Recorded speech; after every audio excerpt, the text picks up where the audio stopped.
Hello दोस्तों, अभिभावक सत्र में आप सबका स्वागत है। आज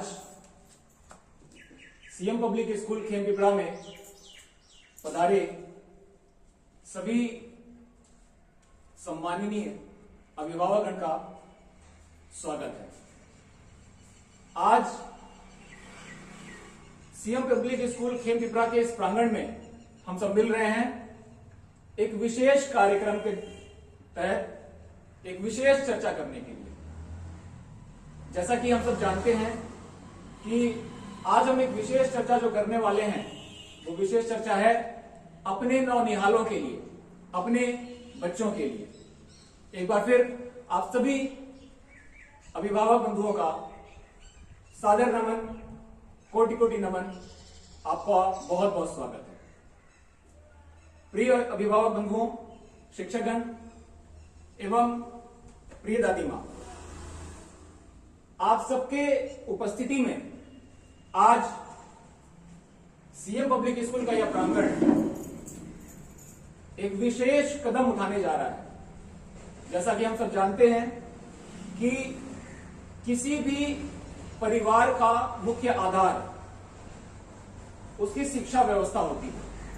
हम चाहे अपने जीवन की बात कर लें, अपने परिवार की बात कर लें, या फिर अगर हम बात करें कि हम अपने समाज की बात कर लें, तो हमारे पूरे व्यवस्था की बात पे अगर हम फोकस करें, हम ध्यान दें, तो हमारा मुख्य आधार जो है उसकी शिक्षा व्यवस्था होती है।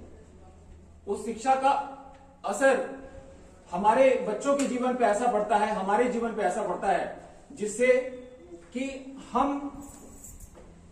उस शिक्षा की मदद से अपने जीवन के साथ साथ अपने बच्चे के जीवन को उस स्तर पे लेके जा सकते हैं जैसा कि सपनों का सपना हम सभी लोगों के जीवन में हम लोग देखते हैं। उदाहरण के लिए, जैसा कि मान लीजिए कि हमारे बचपन में हमने पूरी जिंदगी जी और उसके साथ साथ हम बड़े हुए और हमारे ऊपर एक जिम्मेदारी है। जिम्मेदारी आने के बाद हम सब अपने जीवन में सुबह जागते हैं, दिन भर की दिनचर्या को अपनाते हैं और बिल्कुल जद्दोजहद के साथ अपनी जिंदगी जीते हैं। जीवन भर हम बड़ी मेहनत करते हैं और उन सबका एक लक्ष्य होता है कि हम अपने परिवार को एक अच्छा जीवन दे सकें। एक अभिभावक की और क्या जिम्मेदारी है कि अपने बच्चे को, अपने परिवार को एक अच्छा जीवन दे सके। उस जीवन को अच्छा देने का मकसद लेकर के जो हम सुबह अपनी घर से कदम बढ़ाते हैं और शाम को जब घर वापस आते हैं, तो एक ही उम्मीद, एक ही तमन्ना होती है कि हम कुछ ऐसी व्यवस्था कर सकें जिससे कि हमारे घर में हमारे घर के सदस्य एक और बेहतर स्थिति में पहुंच सके। लेकिन इस सारी व्यवस्था के साथ साथ इसमें काम करते हुए एक सवाल मन में आता है। एक सवाल हमारे जीवन में दस्तक देता है कि ये सारी जद्दोजहद हर दिन, हर सप्ताह, हर महीने और सालों साल लगने के बाद भी जब परिणाम देखते हैं तो कहीं ना कहीं उस परिणाम से संतोष नहीं होता है, तृप्ति नहीं होती है, संतुष्टि नहीं होती है। क्यों? क्योंकि कहीं ना कहीं हमारे उस उम्मीद में वो खटक रह जाती है, वो कसक रह जाती है कि जैसा चाहते थे वह परिणाम नहीं दिखा, वह स्तर पे हम पहुंच नहीं पाए। हमारे बच्चे का, हमारे परिवार का वह ख्वाहिश पूरा नहीं हो पाया। इसी वजह से आज हम सब सीएम पब्लिक स्कूल के इस प्रांगण में मिल रहे हैं, जिसमें हम एक विशेष चर्चा के तहत आपके समक्ष कुछ जरूरी बातें रखना चाहेंगे। जैसे मान लेते हैं कि हम इस विशेष चर्चा में अगर हम बात करें तो सबसे पहली बात तो यह कि आज हम यहां पे मिल क्यों रहे हैं। तो यहां पे मिलने के तीन मुख्य कारण हैं। तीन मुख्य कारण क्या है? सबसे पहला कारण तो ये कि हम पहले बिंदु की बात करें तो हम ये बात करने वाले हैं कि हम अपने बच्चों की पढ़ाई को बेहतर कैसे बनाएं।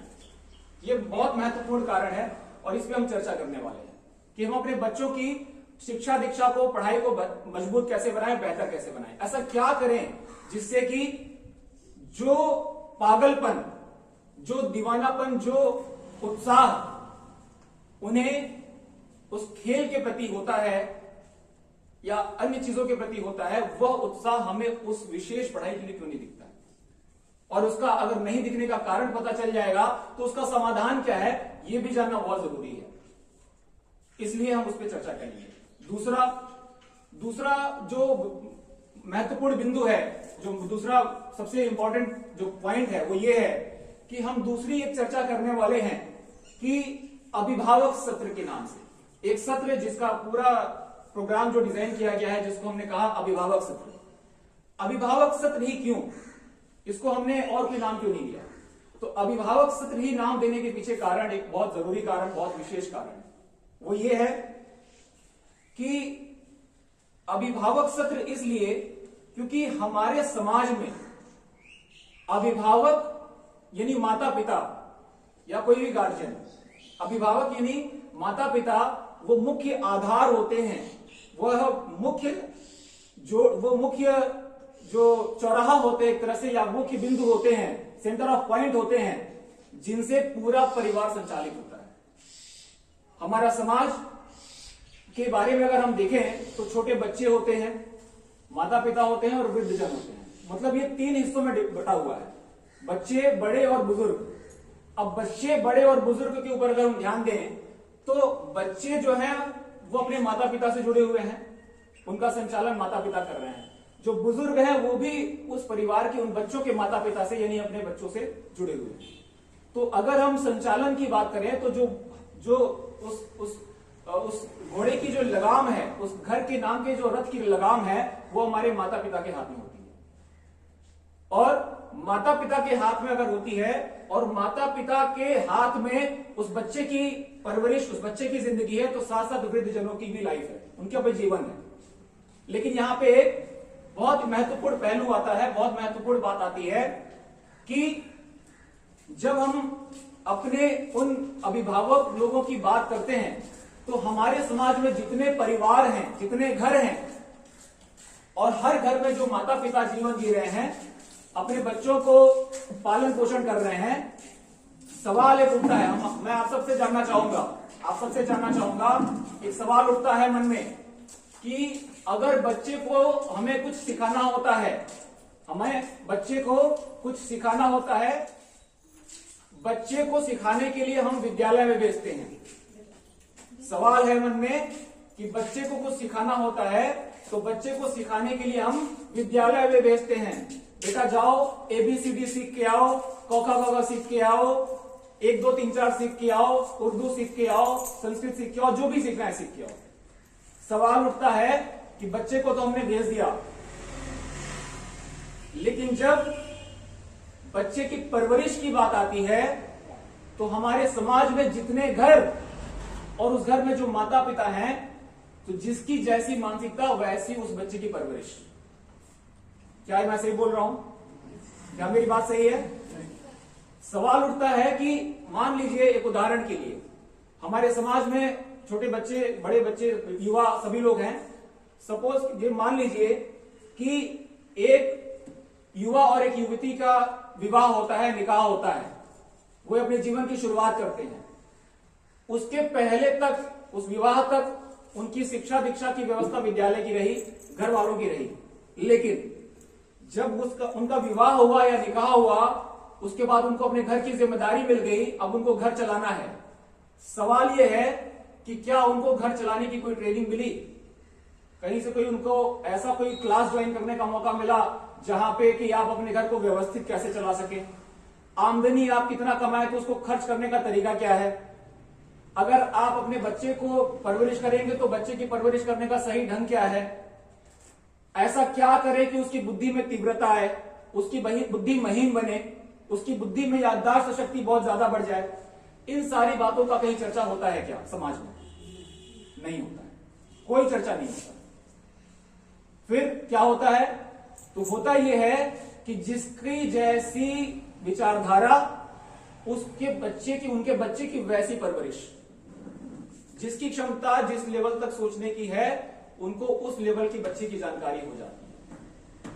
और इसलिए अगर हमारे समाज में 10 परिवार हैं तो उस 10 परिवार में बच्चों की परवरिश 10 तरीके से हो रही है। क्या मेरी बात सही है? इसलिए हम अपने विद्यालय में या कहीं भी समाज में जब देखते हैं बच्चों से मिलते हैं और जो चर्चा करते हैं तो हमें देखने को और सुनने और जानने को मिलता है, उसी एक समाज के अंदर, उसी गांव के अंदर अगर अलग अलग 3 परिवार के बच्चों से मिला जाए तो उन 3 परिवार के बच्चों से मिलने पे आपको 3 अलग अलग तरह के प्रभाव देखने को मिलेंगे।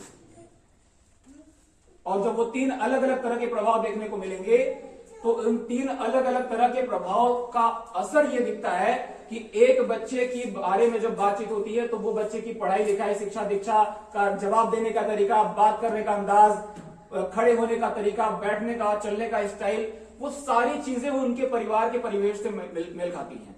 वहीं दूसरे बच्चे के बारे में बात करें तो उनका अलग और तीसरे का बहुत ही अलग। तो उसी समय हम निर्धारित कर लेते हैं कि ये अच्छा है, ये बुरा है और ये ऐसा है।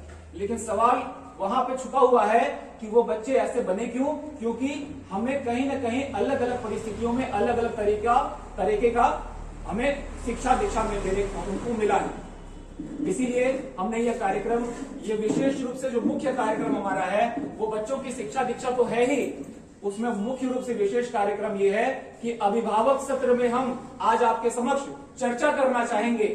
ध्यान दीजिएगा मेरे प्रिय अभिभावक बंधुओं, ध्यान दीजिएगा। हम इस अभिभावक सत्र में एक विशेष चर्चा करने की बात कर रहे हैं। हम यहाँ पे भाषण संभाषण की बात नहीं कर रहे हैं। हम यहाँ पे मिल करके मैं आपसे ये नहीं बोल रहा हूं कि हम यहाँ पे मिले हैं तो हम आपसे भाषण की बात कर रहे हैं। भाषण का मतलब अलग होता है और चर्चा का मतलब अलग होता है।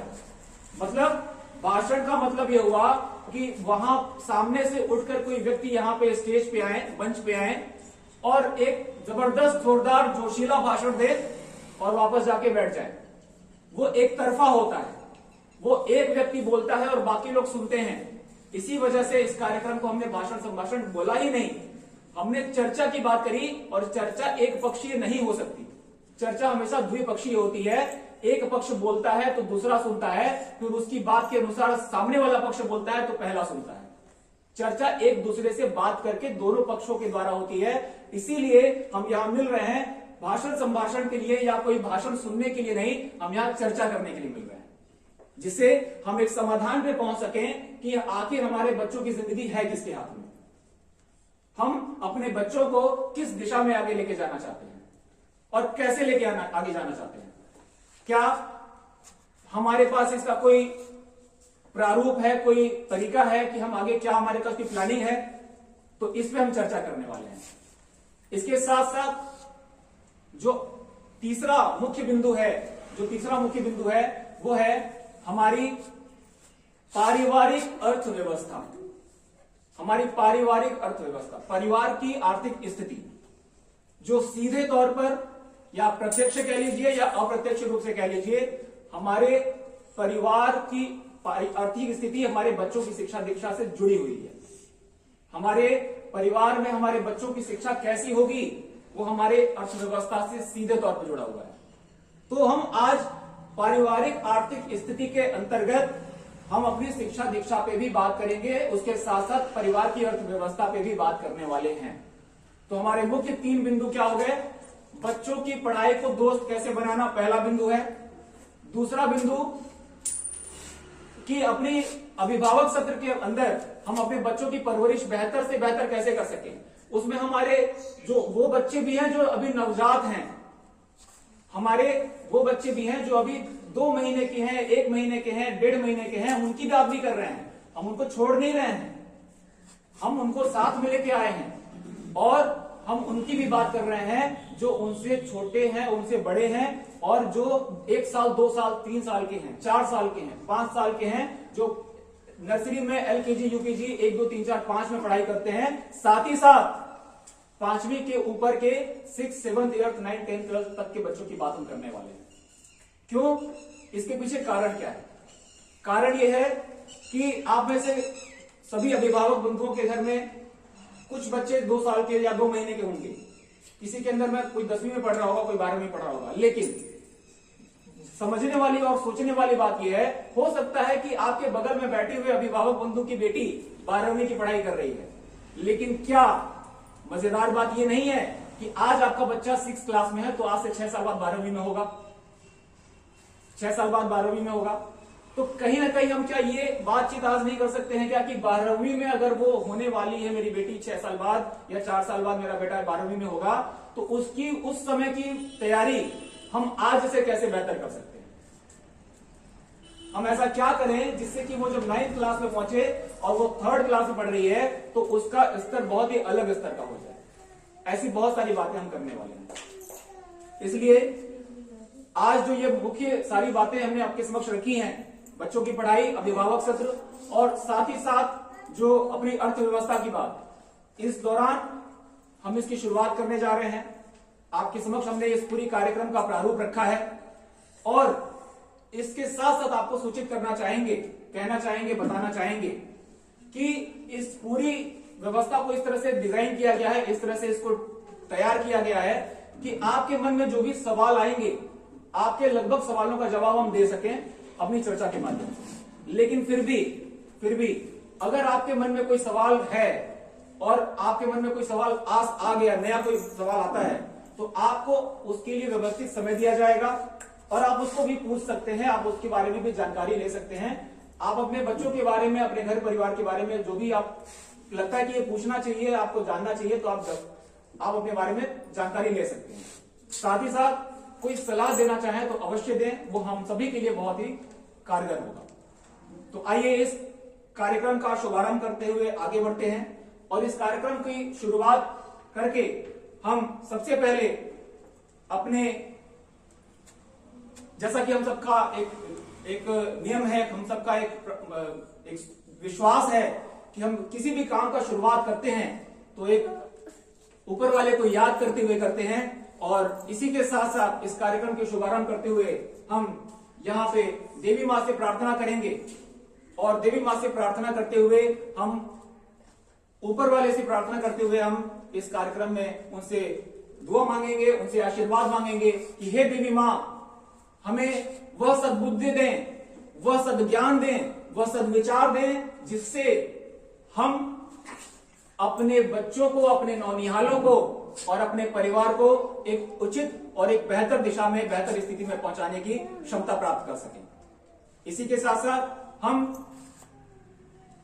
आज हमारे समक्ष, हमारे साथ उपस्थित हम सब में वरिष्ठ, हम सब में सम्माननीय, हम सब में जो सबसे ज्यादा उम्रदराज और अनुभवी लोगों में से अगर एक नाम लिया जाए तो हम सब में, हम सबके साथ उपस्थित हमारी प्रिय माता जी यहां उपस्थित हैं और उनसे हम प्रार्थना करेंगे कि दादी मां मंच पे आए और मंच पे आकर के दीप प्रज्वलन कर देवी मां से प्रार्थना करें कि हे देवी मां, इस प्रांगण को हम सभी को, हम सबके बच्चों को, हम सभी अभिभावक बंधुओं को वह शक्ति, वह सद्बुद्धि प्रदान करें जिससे कि हम अपने जीवन में आगे बढ़ सकें। जोरदार तालियों के साथ हम स्वागत करना चाहेंगे दादी मां की। दादी मां के साथ उनको हम यहाँ पे आमंत्रित करना चाहेंगे स्टेज पे, मंच पे, और दीप प्रज्वलन की प्रक्रिया को हम आगे बढ़ाना चाहेंगे। दादी मां, जोरदार तालियां।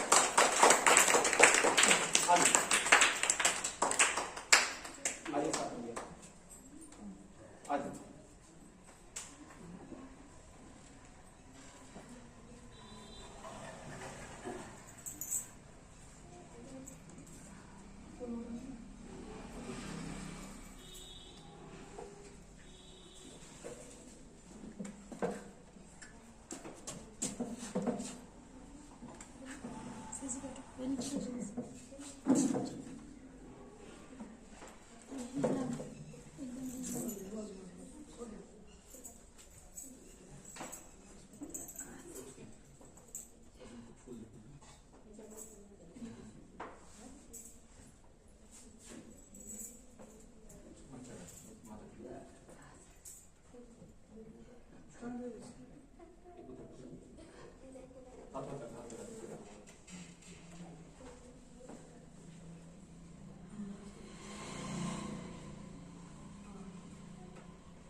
सबके ज्ञान दो।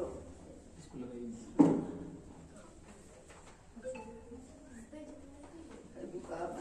नहीं बच्चे। दोनों। थोड़ी देर के लिए।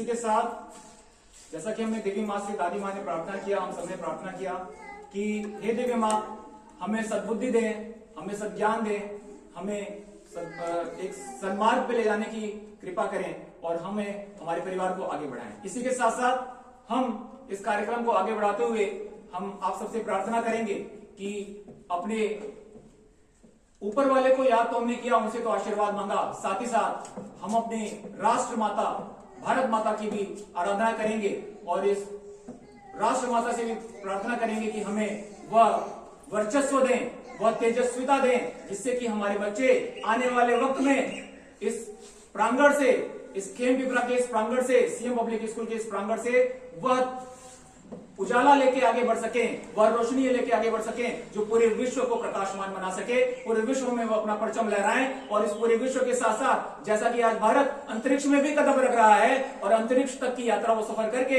इस भारतवर्ष के अंदर, इस पूरे विश्व के साथ साथ अंतरिक्ष में भी खेम-पिपरा का नाम रोशन कर सके, ऐसी हम प्रार्थना करेंगे राष्ट्र देवता से, राष्ट्र माता से। हम सब अपनी अपनी जगह खड़े होकर के राष्ट्रगीत, राष्ट्रगान हम गाएंगे और राष्ट्रगान करके हम इस कार्यक्रम को आगे बढ़ाएंगे। आइए हम सबसे, आप सबसे प्रार्थना है कि हम अपने अपनी जगह यथास्थान खड़े होकर के राष्ट्रगान प्रस्तुत करें और उसके बाद हम इस कार्यक्रम को आगे बढ़ाएं। राष्ट्रगान प्रारंभ। अधिनायक जय हे, भारत भाग्य विधाता, पंजाब सिंध गुजरात मराठा द्राविड़ उत्कल बंग, विंध्य हिमाचल यमुना गंगा उच्चल जल तरंग, सब शुभ नामे जागे, सब शुभ आशीष मांगे, गाहे तब जय गाथा, जनगण मंगलदायक जय हे, भारत भाग्य विधाता जय हे, जय हे, जय हे, जय जय जय जय हे। भारत माता की, भारत माता की, सच्चे वीरों की, सच्चे वीरों की, सच्चे सपूतों की। बहुत बहुत धन्यवाद, बहुत बहुत शुक्रिया। और दादी माँ से प्रार्थना करेंगे कि अपना आशीर्वाद बनाए रखें। जोरदार तालियां हो दादी माँ के लिए।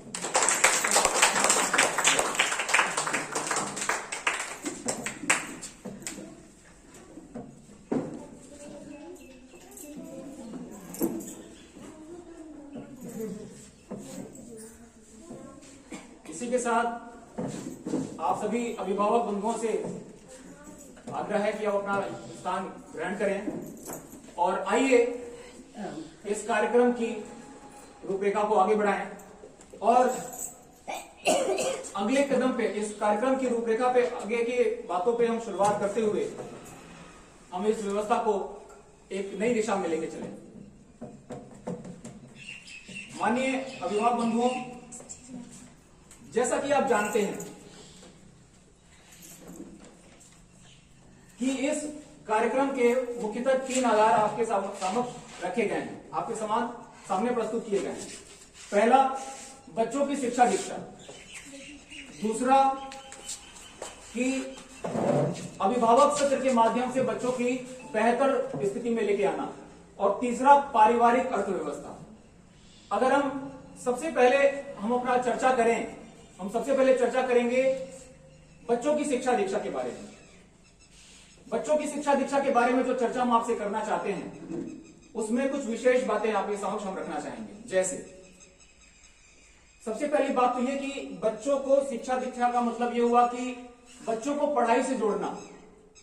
हम सबने भी बचपन में पढ़ाई की है और सारी व्यवस्था को आगे देखते हुए हम आगे बढ़े हैं। लेकिन अब हम अपनी स्थिति की अगर बात करें, एक अभिभावक के रूप में अगर हम अपने बचपन में पहुंचे, अभी हम अभिभावक हैं, लेकिन हम जब अपने बचपन में जाके देखते हैं, मतलब 10 साल, 15 साल, 7 साल, 20 साल के आसपास की हम अपनी यात्रा तय करेंगे और बचपन में जाके देखेंगे तो उस वक्त की परिस्थितियां और आज की परिस्थितियों में बहुत बड़ा अंतर देखने को मिलता है। क्या अंतर सबसे बड़ा अंतर दिखता है? सबसे पहला अंतर तो यही दिखता है कि हम जब छोटे थे और हम बच्चे थे, तो हम अपने बचपने में अपने जीवन को जब जी रहे थे तो उस वक्त बहुत सारी ऐसी चीजें नहीं थी जो आज हमें देखने को मिलती हैं और बहुत बड़े स्तर पर देखने को मिलती हैं। जैसे मोबाइल, सबसे बड़ा सवाल मोबाइल है। आज किसी भी गार्जियन से मिलिए तो एक सबसे बड़ी शिकायत कह सकते हैं या सबसे बड़ा एक वरदान भी कह सकते हैं, मोबाइल। अब मोबाइल हमारे जमाने में तो नहीं था, लेकिन जब हमारे बचपने में मोबाइल नहीं था तो हमें उसकी जगह पे कुछ ना कुछ मिल जाता था मनोरंजन के लिए। हम लोग क्रिकेट खेला करते थे, दौड़ भाग किया करते थे और उसके लिए भी बहुत सारी मस्तियां किया करते थे। लेकिन अब उस परिस्थिति में और आज की परिस्थिति में मोबाइल आ गया है। मोबाइल एक ऐसी चीज है जिसमें दुनिया की लगभग सारी चीजें अवेलेबल है, सब कुछ उपस्थित है। अब ऐसा क्यों हो रहा है? अब हम लोग जब पढ़ते थे, खेलते थे, तो हम लोग अपने बाहर भागने के लिए तैयार रहते थे कि हाँ खेलने को मिले। उस वक्त हमें कहा जाता था कि खेलो मत ज्यादा, आप बैठ के पढ़ाई करो। हम खेलने में मजा आता था हमें। आज की स्थिति यह है कि बच्चों को कहना पड़ता है कम से कम खेलने तो जाता ही नहीं है, ये तो खेलने ही नहीं जाता है, ये हर समय दिन में मोबाइल चलाता रहता है। तो कहने का मतलब ये कि कहीं ना कहीं ये मोबाइल ने हमारे जीवन में कुछ ऐसा कदम, ऐसा जगह बना लिया है कि हम किसी भी उम्र दराज, किसी भी उम्र के व्यक्तियों को देखें, मोबाइल उनका पसंदीदा बना हुआ है। लेकिन सवाल होता है कि क्यों, आखिर ऐसा क्यों होता है कि बच्चों की पढ़ाई में वो रुचि नहीं आ रही है जितना वो रुचि मोबाइल के अंदर आती है? इसके पीछे कारण क्या बच्चे बदमाश हैं? चलिए मान लेते हैं बच्चा बदमाश है, लेकिन फिर वही बात, बच्चा अगर बदमाश है तो कितने बच्चे बदमाश हैं? 1 होगा, 2 होगा, 10 होंगे, सबके सब बदमाश हो सकते हैं क्या? ये बात समझ में नहीं आती है, पछता नहीं है, डाइजेस्ट नहीं होता है। 1-2 बच्चा बिगड़ सकता है, जिद्दी हो सकता है, बदमाश हो सकता है, बात नहीं मानने वाला हो सकता है। अब अपने घर में 3 बच्चे हैं तो तीनों मोबाइल देखते हैं। 4 घर को जाके देखिए तो चारों घर की यही स्थिति है, एक भी घर को आप छोड़ नहीं सकते। तो कहने का मतलब क्या समझ में आया कि बच्चों के हाथ में मोबाइल, और मोबाइल हर एक घर के अंदर है, हर घर में वो बच्चा उससे आकर्षित हो रहा है। तो अगर उससे आकर्षित हो रहा है तो किताबें भी उपस्थित हैं, उसमें क्यों नहीं हो रहा है? इसका एक बहुत बड़ा कारण है, इसका एक बहुत बड़ा सवाल है, बहुत बड़ा कारण है। वो सवाल और वो कारण ये है कि हम बच्चों की शिक्षा दीक्षा पे बात कर रहे हैं, उनकी पढ़ाई को बेहतर बनाने की बात कर रहे हैं, तो हमें एक अभिभावक के रूप में यह समझना होगा, यह जानना होगा कि किसी भी व्यक्ति के सीखने का एक तरीका होता है। हम लोग कोई भी चीज सीखते हैं, उसका एक ढंग होता है, एक तरीका होता है। क्या होता है वो तरीका? ये होता है कि इस कुदरत ने हम इंसानों को या किसी भी जीव जंतु को जो मानसिकता दी है, जो क्षमता दी है, वो इस तरह की दी है कि हम 3 तरह से सीखते हैं। छोटा बच्चा हो, बड़ा व्यक्ति हो, युवा हो, वृद्ध हो, या कोई जानवर हो, कोई जीव जंतु हो, हम 3 तरह से सीखते हैं। पहला, देख करके, हम देख करके सीखते हैं। दूसरा, सुन करके, और तीसरा, उस काम को कर करके। ये 3 तरीके होते हैं सीखने के, देख करके, सुन करके और कर करके। देख करके, सुन करके, कर करके, देख करके, सुन करके, कर करके, देख करके, सुन करके, कर करके। ये 3 तरीके होते हैं। अब हम जब पढ़ने के लिए बात करते हैं और खेलने की बात करते हैं, तो मोबाइल को हम जब ध्यान देंगे तो मोबाइल में हम देख भी सकते हैं, हमें देखने को भी मिलता है रंग बिरंगी चीजें, मजेदार, कभी मन किया तो खतरनाक वाली चीजें भी देख ली और कभी मनोरंजन भी देख लिया, तो देख रहे हैं, हम देख सकते हैं। सुन करके सुन भी सकते हैं, और कर करके मतलब हम उसके बटन को दबा दबा के उसको जैसा चाहे वैसा कर सकते हैं, हम जो चाहे वो उसको चला सकते हैं। तो हम देख करके भी सीख रहे हैं, सुन करके भी सीख रहे हैं और कर करके भी सीख रहे हैं। तीनों तरीके से सीख रहे हैं मोबाइल के माध्यम से। और ये हमारी फितरत है, कुदरत ने हमें बनाया ही इसी तरह से है कि हम देख करके, सुन करके और कर करके सीखते हैं। अब हम आते हैं पढ़ाई पे, किताब कॉपी पे। हम किताब कॉपी पे जब आते हैं, हम कॉपी पे पढ़ाई लिखाई की बात करते हैं, तो हम देख करके सीखते हैं, ये बात हमें समझ में आती है। अगर कोई पढ़ाने वाले हैं तो सुन करके भी सीख सकते हैं।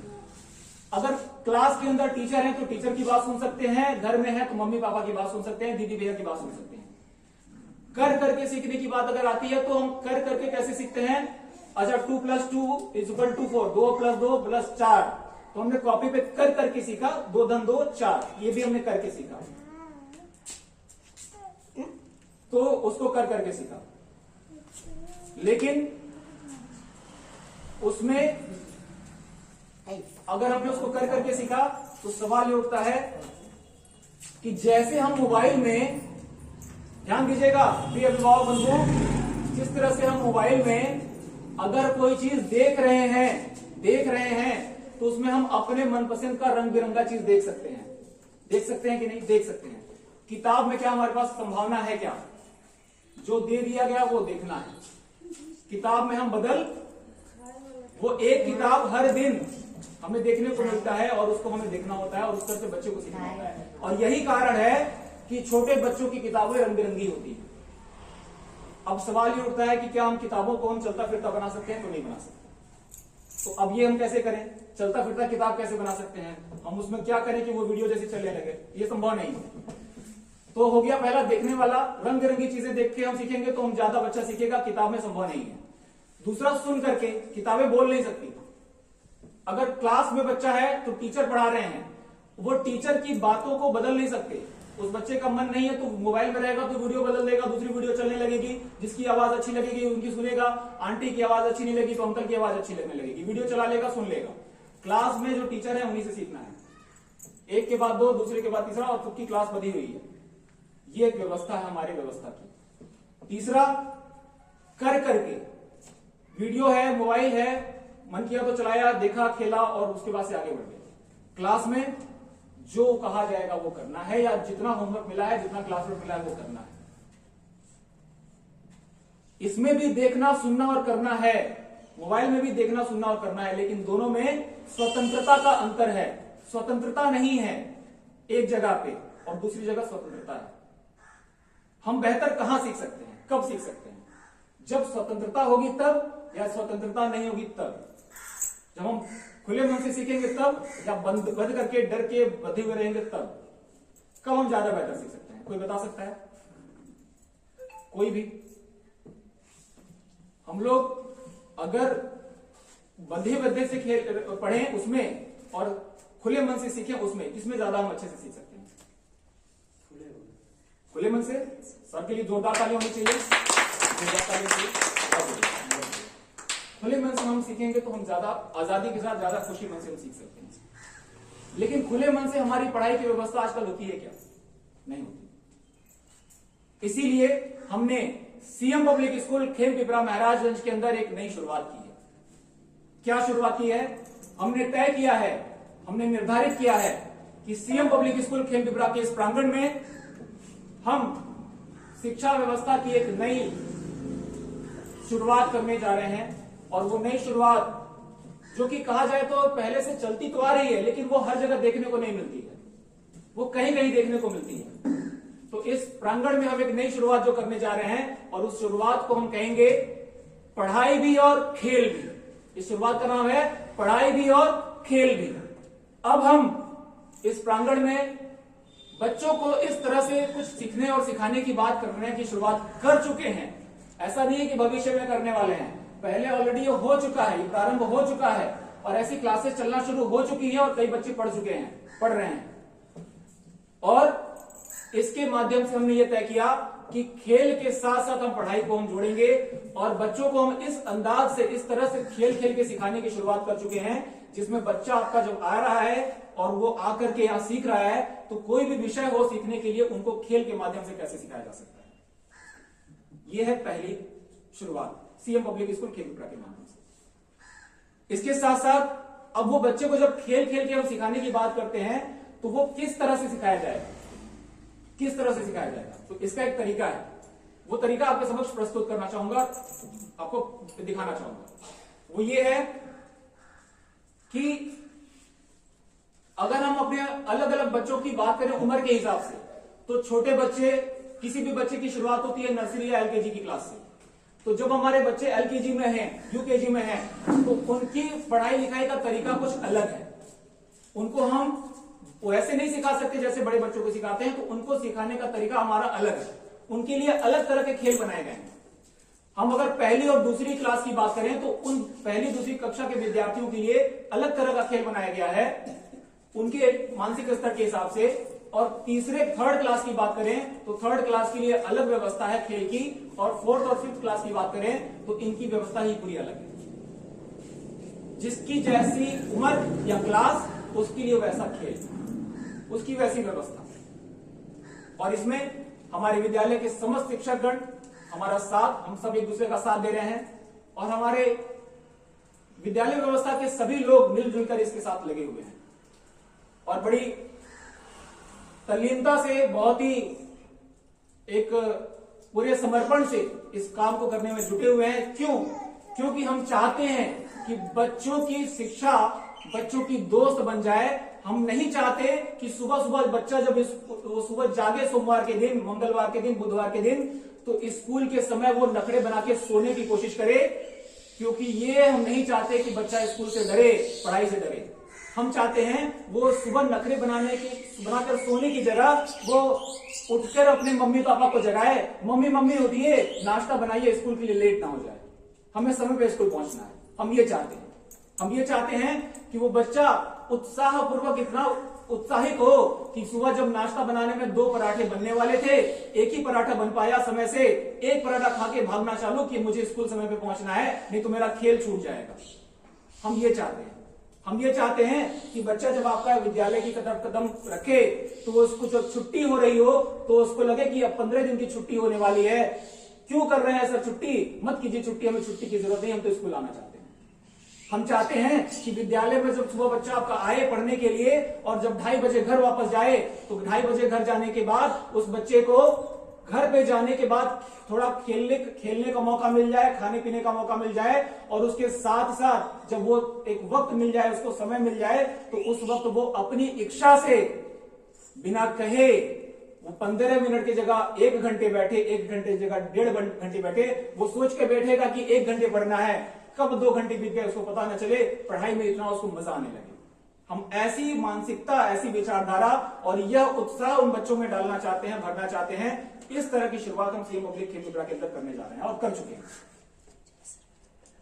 इसलिए इसकी व्यवस्था कुछ इस तरह से है। अगर आप जानना चाहेंगे कि हमने ऐसा क्या खेल किया, किस तरह से खेला, तो इसकी बहुत बेहतरीन तरीका है उस बात को जानने का। और वो जानने का सबसे अच्छा तरीका यह है कि अगर आप जानना चाहते हैं कि हमारे विद्यालय के बच्चे कैसे खेल खेल के पढ़ते हैं, किस किस तरह से सीखते हैं, तो इसका सबसे बेहतरीन तरीका यह है कि आप अपना मोबाइल उठाइए और मोबाइल पे आपका फेवरेट एप्लीकेशन, सबसे फेवरेट एप्लीकेशन YouTube ओपन कर लीजिए और उस YouTube पे जाकर के आप उस YouTube के माइक को ऑन कर लीजिए और माइक को ऑन करके बोल दीजिए CM public school Khem Pipra. क्या बोलना है? CM public school Khem Pipra, पूरा बोलना है, सिर्फ विद्यालय का नाम नहीं, खेम पिपरा के साथ बोलना है, CM public school Khem Pipra. आपको उसके अलावा कुछ बताने की जरूरत नहीं पड़ेगी, आपको सब पता चल जाएगा। और ये तो अभी शुरुआत है, अभी ये शुरुआत है, अभी ये सत्र की शुरुआत नहीं हुई है अगले सत्र की, और अभी हम 2 महीने पहले की बात कर रहे हैं, ये शुरुआत है। इसलिए हम इस कार्यक्रम के माध्यम से आपको यह बताना चाहते हैं कि हम अपने बच्चों को इस विद्यालय के अंदर वह व्यवस्था देने की शुरुआत कर चुके हैं। बच्चा आपका इस मानसिकता में धीरे धीरे आएगा, क्योंकि उसको काफी समय से वो आदत पड़ी हुई है, बहुत समय से आदत पड़ी हुई है, तो धीरे धीरे बदलेगा, समय के साथ बदलेगा। लेकिन धीरे धीरे उस परिवर्तन में कोई बच्चे जल्दी बदल जाएंगे, कोई बच्चे को देर लगेगी, कुछ बच्चे को 2 महीना लगेगा, किसी बच्चे को 1 महीना लगेगा, कोई बच्चा हो सकता है 4 महीना लगेगा, लेकिन धीरे धीरे बदलेगा। जिसके अंदर जितना गहराई से डर चुका होगा उसको उतना समय लगेगा। इसलिए हम इसकी शुरुआत कर रहे हैं। क्या चाहते हैं हम क्या चाहते हैं? हम ये चाहते हैं कि बच्चे के दिल और दिमाग में पढ़ाई इस तरह से उसकी दोस्त बन जाए कि आज उसको पढ़ाई से इतना प्रेम हो जाए कि जब वो पहली दूसरी क्लास की पढ़ाई में जब दोस्त बन जाएगा, तो 8वीं 9वीं 10वीं की पढ़ाई में जब पहुंचेगा, तो उस वक्त उसको इतनी तैयारी हो चुकी रहेगी कि उसको पढ़ने के लिए कहना ही ना पड़े, उसको चिंता रहे और उसको खुशी हो कि हाँ, इसके बिना किसी चीज में मजा ही नहीं आता है। और पढ़ाई सच में ऐसी होती भी है, सही तरह से किया जाए तो पढ़ाई से बेहतर दोस्त कोई हो ही नहीं सकता। लेकिन अभी मुझे एक बहुत ही सज्जन व्यक्ति से मिलने का मौका मिला कुछ समय पहले। बहुत ही सज्जन, बहुत ही अच्छे व्यक्ति, उनकी बात करने का ढंग मुझे बहुत पसंद आया। और उन्होंने कहा कि मैं LLB का छात्र हूं, LLB का, मैं वकालत की पढ़ाई कर रहा हूं, और मैं वकालत की पढ़ाई करते वक्त मुझे सबसे अच्छी बात उनकी ये लगी कि मुझे ये अच्छा लगता है मुझे एलएलबी की पढ़ाई करना, और उसमें मैं सिर्फ परीक्षा देने के लिए नहीं पढ़ता हूं, मैं इसलिए पढ़ता हूं क्योंकि मुझे वो पसंद है, मैं उसके बारे में गहराई से जानना चाहता हूं।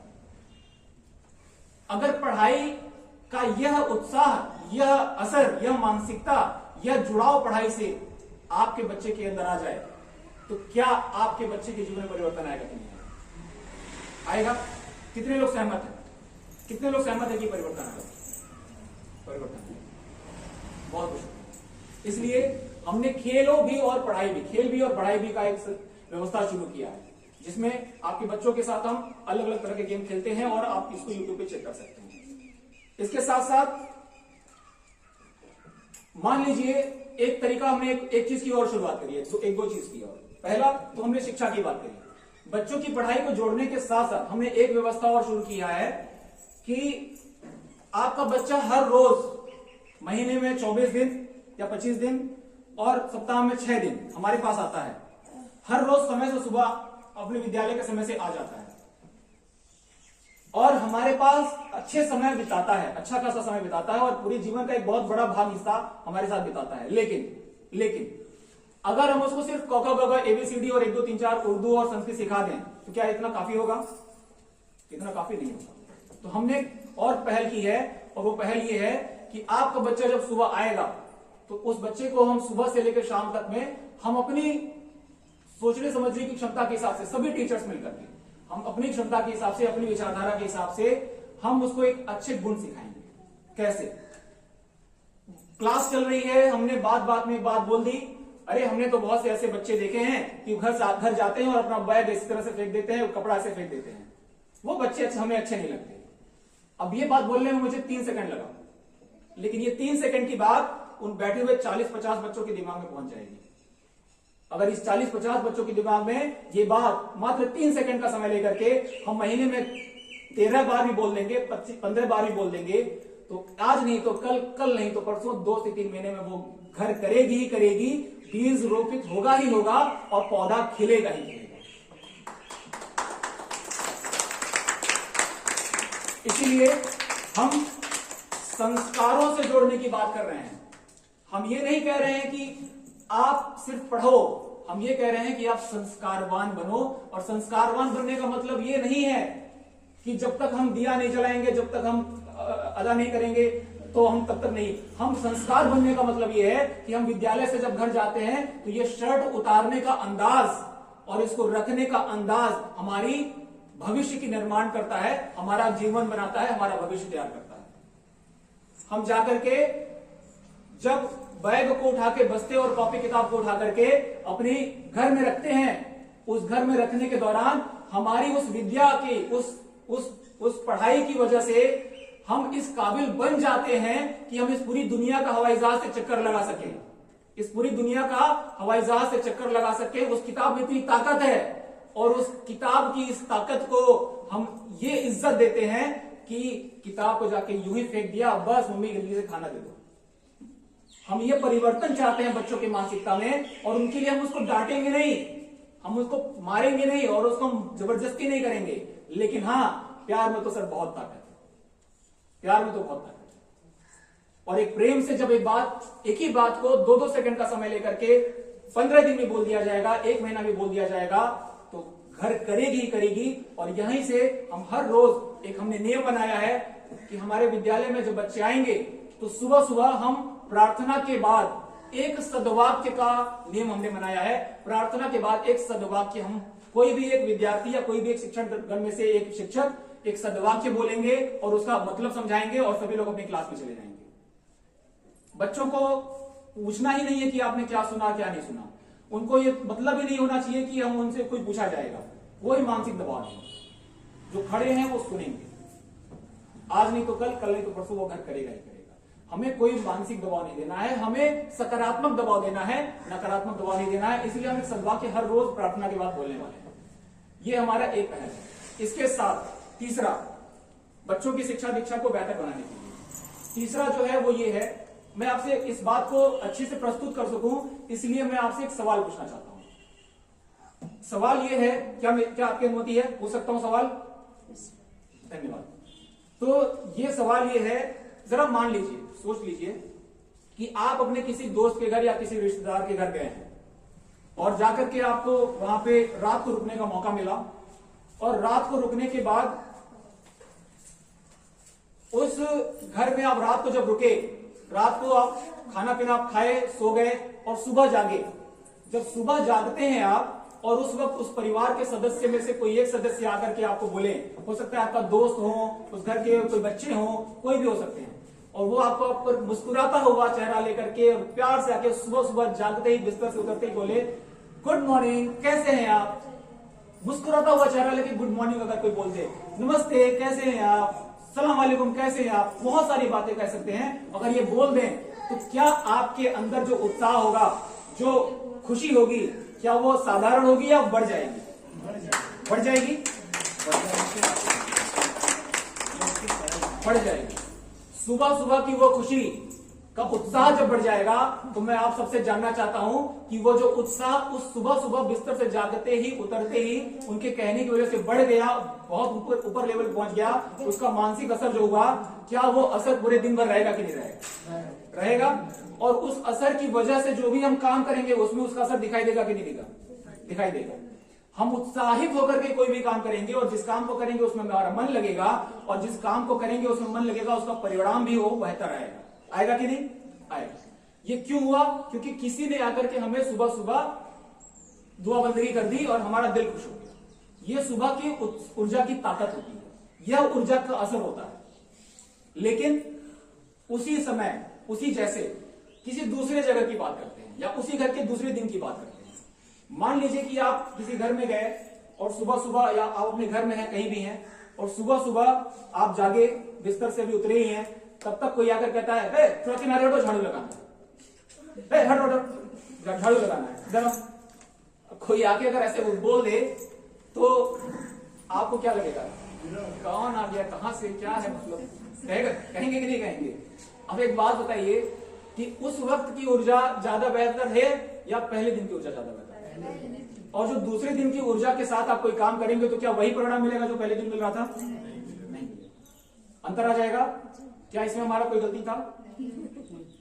हमारी कोई गलती नहीं थी, लेकिन परिणाम हमारा बदल गया। हम इसमें कोई दोषी नहीं है, लेकिन सामने वाले के व्यक्तित्व की वजह से हमारे ऊपर एक असर आया। तो अगर हम उस ऊर्जा की बात करें तो वह ऊर्जा जो हमारे अंदर परिवर्तन आया, हमारा बच्चा घर में सुबह जागता है और सुबह जागने के बाद से विद्यालय आता है। हम सुबह सुबह कैसी ऊर्जा का निर्माण कर रहे हैं? चाहे हम अपने घर की बात करें, चाहे हम अपने विद्यालय की बात करें। जब हम एक घर जाएंगे और वहां पे कोई गुड मॉर्निंग बोल देता है, उसमें हमारा इतना बड़ा परिवर्तन आ जाता है, तो हमारे घर के वातावरण का क्या, हमारे विद्यालय के वातावरण का क्या? इसलिए हमने तय किया है, हमने निर्धारित किया है कि सुबह सुबह विद्यालय में जब बच्चा आ रहा है तो प्रार्थना के दौरान, प्रार्थना के बाद हम उसकी ऊर्जा का स्तर बढ़ाने के लिए एक लॉफ्टर गेम एक्टिविटी करने वाले हैं। लॉफ्टर गेम एक्टिविटी या लॉफिंग एक्टिविटी, जिसमें हम उस बच्चे की ऊर्जा को और बेहतर बनाएंगे और एक अलग स्तर पर उठाएंगे, जिसमें उस बच्चे को बहुत बेहतर लेवल की मानसिकता मिलेगी, जिससे वो अपनी दिन की शुरुआत अच्छे से कर सके और उसको हर दिन इस बात का उत्साह रहेगा कि हाँ चलो वो लाफिंग एक्टिविटी करने का मौका है, प्रार्थना पूरी होगी, उसको एक उत्साह बना। इसलिए हम वो शुरुआत करने जा रहे हैं और इसका आगे हर दिन इसका पालन किया जाएगा। इसलिए बच्चों की शिक्षा को बेहतर बनाने के लिए हमारे पास पढ़ो भी और खेल भी, पढ़ाई भी और खेल भी का एक सिलसिला है। इसके साथ साथ हमारा जो है सद्वाक्य का सिलसिला है और लाफ्टर एक्टिविटी है। ये है बच्चों की पढ़ाई शिक्षा की बात। और इसके साथ साथ हम अगले कदम की तरफ अगर आगे का बात करें, हम इसके आगे की बात आगे की अगर हम कदम पे कदम बढ़ाएं तो इसके बारे में अगर हम बात करें तो वो ये है कि जरा सोच के देखिए, ये सारी जो प्रक्रिया चल रही है, ये जो सारी व्यवस्था चल रही है, ये बच्चों की शिक्षा से जुड़ी हुई है, लेकिन इस शिक्षा का संचालन कर कौन रहा है? या तो शिक्षक और या तो अभिभावक। तो आइए इसी के साथ साथ हम अपना कदम बढ़ाते हैं और जैसा कि अभी हमने चर्चा किया, बच्चों की पढ़ाई को उनका दोस्त बनाने के साथ साथ हम अपना कदम अगले दूसरे पहलू पे उठाएंगे अभिभावक सत्र के लिए। लेकिन उससे पहले हम आप सबसे जानना चाहेंगे कि बच्चों की शिक्षा दीक्षा से जुड़े हुए क्या आपके मन में कोई सवाल है, तो आप अपने सवाल रख सकते हैं, अपने सवाल पूछ सकते हैं। क्या आपके मन में कोई बात है, कोई सलाह है, कोई सवाल है, तो आप अपनी बात कह सकते हैं, अपनी बातों को पूछ सकते हैं। क्या आपके मन में कोई इस तरह की बातचीत है, कोई सवाल किसी के मन में भी नहीं? आगे बढ़े, आगे बढ़ सकते हैं, ठीक है। तो आइए हम अब दूसरे पहलू की तरफ कदम बढ़ाते हैं और अपनी बात को पूरी करते हुए हम अभिभावक सत्र की तरफ आगे बढ़ते हैं। अब हम बात करने जा रहे हैं अभिभावक सत्र की। इस पूरे कार्यक्रम का यह सबसे महत्वपूर्ण पहलू है। इस पूरे कार्यक्रम में जो 3 हिस्से हैं, उन तीनों हिस्सों का यही हिस्सा सबसे महत्वपूर्ण है। क्यों? क्योंकि अभिभावक सत्र के अंदर हम चर्चा कर रहे हैं कि कैसे हम उन नौनिहालों के जीवन में परिवर्तन लाएं, क्योंकि वो हमसे सीधे तौर पर जुड़े हुए हैं। जैसे मान लीजिए अभी हमने चर्चा किया ऊर्जा के बारे में कि हमारी ऊर्जा सुबह सुबह बदल जाती है तो परिणाम बदल जाता है, और इसी वजह से हम बच्चों की ऊर्जा को भी बदलने की बात कर रहे हैं, उसकी योजना बना के बैठे हैं, उस पर काम कर रहे हैं। लेकिन हम सब ये जानते हैं कि ऊर्जा के अलग अलग स्तर होते हैं। हमने अभी एक अपने जीवन में उदाहरण देखा, हम इससे हटकर एक बात करने जा रहे हैं, एक अलग बात करने जा रहे हैं। क्या आप सब तैयार हैं? क्या आप सब तैयार हैं? तो आइए इस अभिभावक सत्र की शुरुआत हम अपने अंदर एक थोड़ा सा एक ऊर्जा का परिवर्तन करके करेंगे। हम एक बार थोड़ी सी जोरदार ताली बजाएंगे,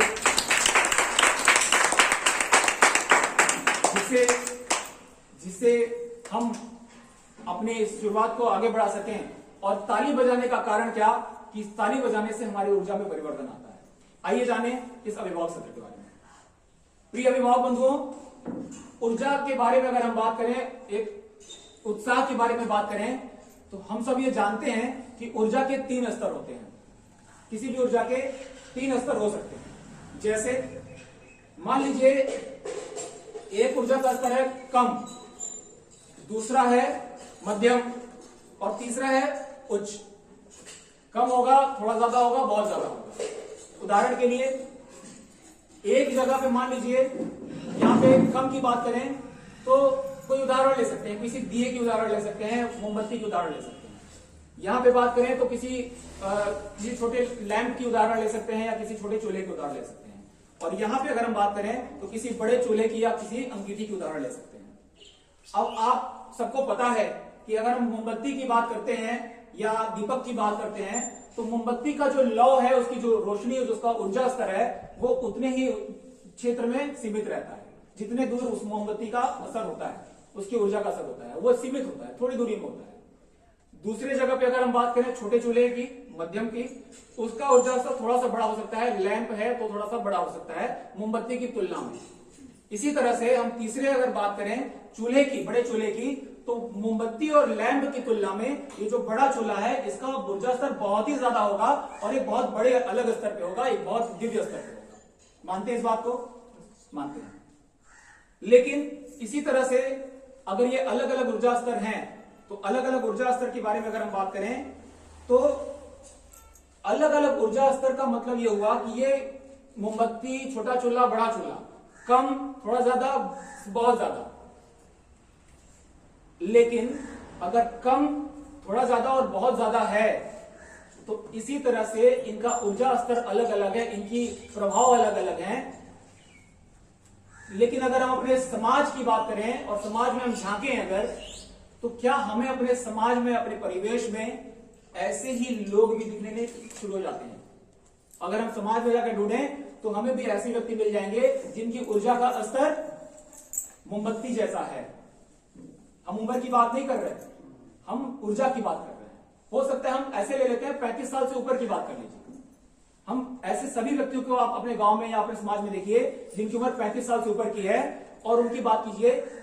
हम ऐसे व्यक्ति की बात करें जो 35 साल से ऊपर के हैं और उसमें से एक व्यक्ति को देखेंगे तो उनकी ऊर्जा का स्तर ठीक ठाक सा होगा, दूसरे व्यक्तियों को होंगे थोड़ा सा अच्छा होगा, ये लैंप वाली स्थिति में है, और तीसरे व्यक्ति को देखेंगे तो बहुत अच्छे लेवल के हैं, उनका ऊर्जा का स्तर बहुत अच्छा होगा।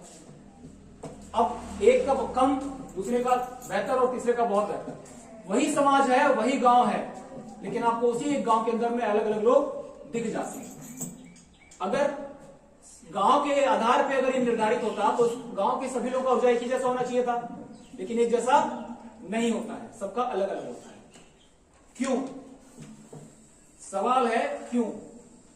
क्योंकि जिसकी जैसी ऊर्जा उसकी वैसी सोचने की क्षमता, जिसकी जैसी ऊर्जा है उसकी वैसी सोचने समझने की क्षमता होती है, और जिसकी जैसी सोचने समझने की क्षमता होती है उसका वैसा जीवन स्तर, उसकी वैसी दिनचर्या होती है। मानते हैं इस बात को?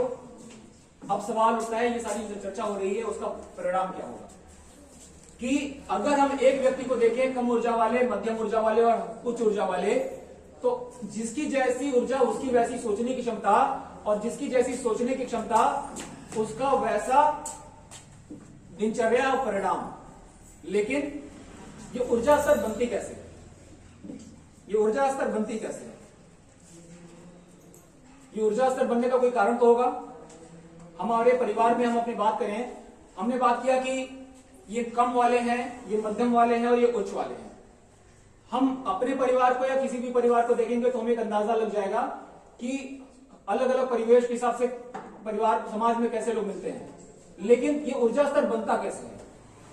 आप सबसे जानना चाहूंगा कि अगर हम ये समझ गए और ये हम जान गए कि ये ऊर्जा स्तर बनती कैसे है, तो क्या हम उसमें परिवर्तन कर सकते हैं कि नहीं कर सकते? परिवर्तन कर पाएंगे। अगर हमें ये बात पता चल जाए कि ये ऊर्जा का निर्माण, ये जो क्षेत्र का वो जो प्रभाव का निर्माण होता है, उसको होने के पीछे कारण क्या होता है, तो क्या हम अपने परिवार के अंदर वो परिवर्तन कर पाएंगे कि नहीं कर पाएंगे? अगर हम अपने परिवार के अंदर वो परिवर्तन कर पाएंगे तो हमारे बच्चों के जीवन में अंतर आएगा कि नहीं आएगा? आएगा।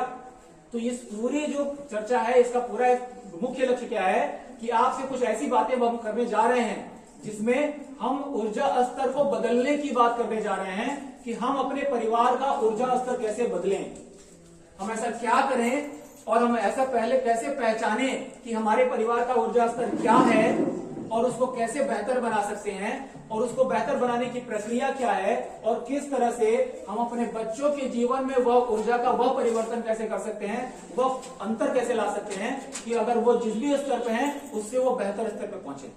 ये हम कैसे कर सकते हैं, इस बारे में हम चर्चा करने जा रहे हैं।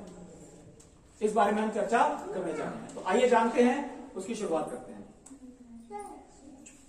अभिभावक बंधुओं, ये बात कोई से कोई पूछने वाली बात तो नहीं है, ये कोई बात पूछने वाली बात नहीं है कि क्या आप सब अपने परिवार की ऊर्जा में अंतर चाहते हैं, क्या आप बेहतर बनाना चाहते हैं।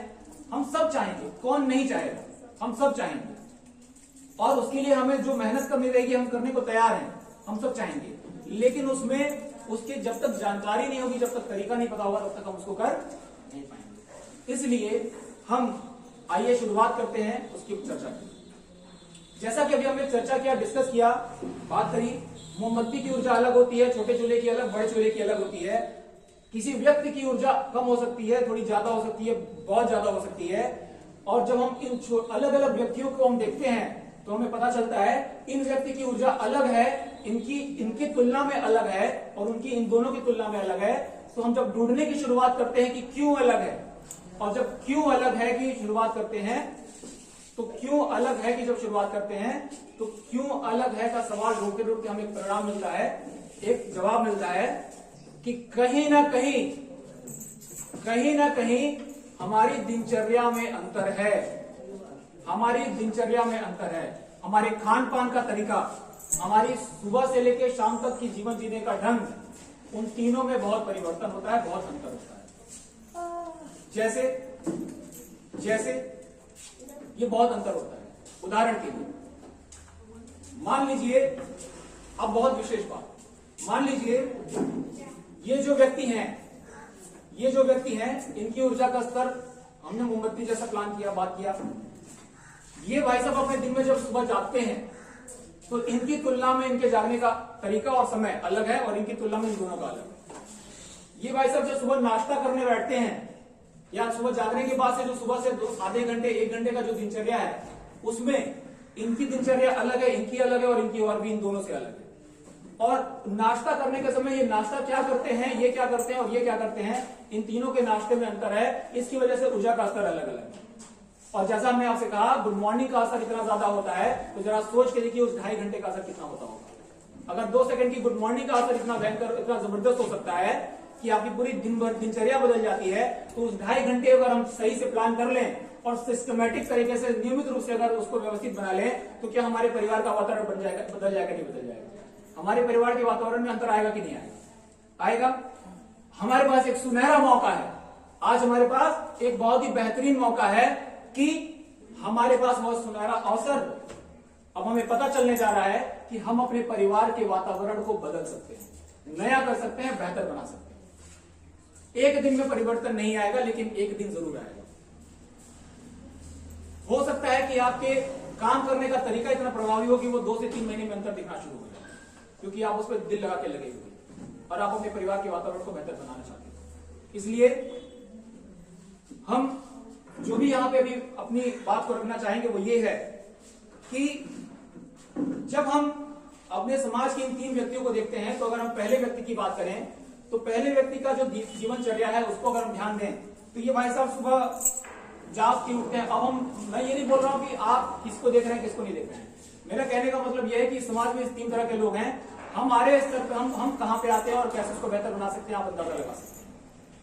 ये भाई साहब सुबह है, सुबह सो के उठते हैं, और सुबह सो के उठने का जो भी इनका समय है उस समय की बात अलग है। उस समय सो के उठते हैं, सुबह सो के उठने के बाद इनका जो काम होता है वो ये होता है कि ये आराम से जाकर थोड़ी देर बैठ जाते हैं, इत्मीनान से बैठ जाते हैं और थोड़ी देर कुर्सी पे आराम से बैठते हैं और अपना दिनचर्या में जो भी काम उस वक्त करने की इच्छा नहीं होती है और बैठे रहते हैं। इनको लगता है कि अभी कुछ करने की इच्छा नहीं है, अभी बिल्कुल बैठे रहने दो, थोड़ी देर में 10-15 मिनट में सही हो जाएंगे फिर चलेंगे। इनका ये मानसिकता है। वहीं पे उसके बाद से ये उठते हैं, उसके बाद से जाते हैं तो अपना हाथ मुंह धोते हैं, तैयार होने का अगर इच्छा हुआ तो हो गए, नहीं तो कोई बात नहीं। और उसके बाद से फिर अपने थोड़ी देर बाहर जाकर टहल लिया, 4 कदम 10 कदम, और फिर अपने दिन में लग जाते हैं। ये इनकी दिनचर्या है। दूसरे वाले भाई साहब जो हैं ये भी सुबह जागते हैं, ये भी सुबह जागते हैं। इनके जागने का समय थोड़ा सा अलग है। ये सुबह जागने के बाद ये अपने घर में बैठते नहीं हैं, ये सुबह सुबह बाहर निकल जाते हैं और 15-20 मिनट आधे घंटे का समय टहल वहल के इधर उधर बिताते हैं, ताजी हवा में बिताते हैं। ताजी हवा, एक सवाल मन में आया, ताजी हवा। वो भाई साहब अंदर ही बैठ गए थे घर के अंदर, और ये भी सुबह जागे हैं, लेकिन ये 15-20 मिनट ही सही, आधे घंटे ही सही, लेकिन ताजी हवा में चले गए।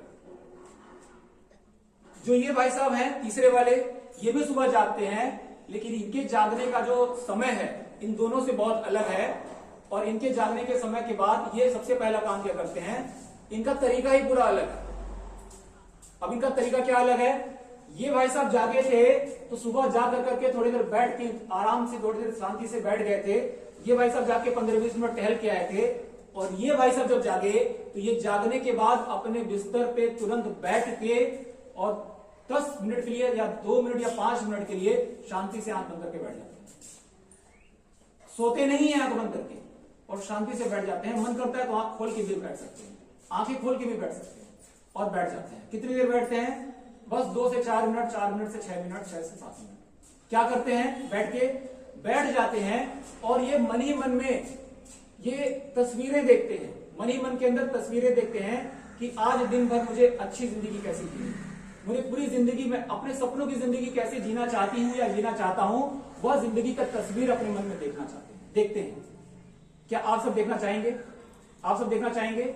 मैं आपको वो बताने की कोशिश कर रहा हूं, या फिर वो मैं आपके समझ प्रस्तुत करने की कोशिश कर रहा हूं कि जिससे आप अपने परिवार के अंदर वो परिवर्तन ला सकते हैं, जिससे आने वाले मात्र 3 महीने से 6 महीने के अंदर आपके परिवार का ऊर्जा स्तर बदल जाएगा।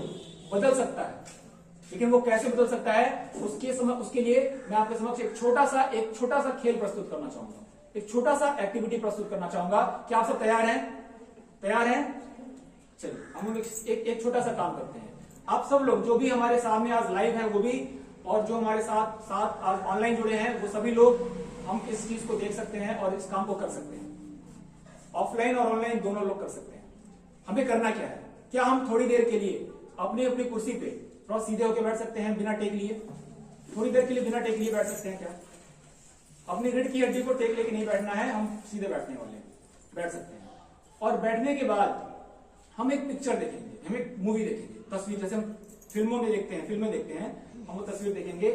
आइए हम बड़े आराम से, शांत मन से, रिलैक्स होकर के और बड़े प्यार से अपनी आंखों को बंद कर लें और जैसा कहा जाएगा आप उसको देखते जाइएगा। अपनी आंखों को आराम से बंद कर लीजिए।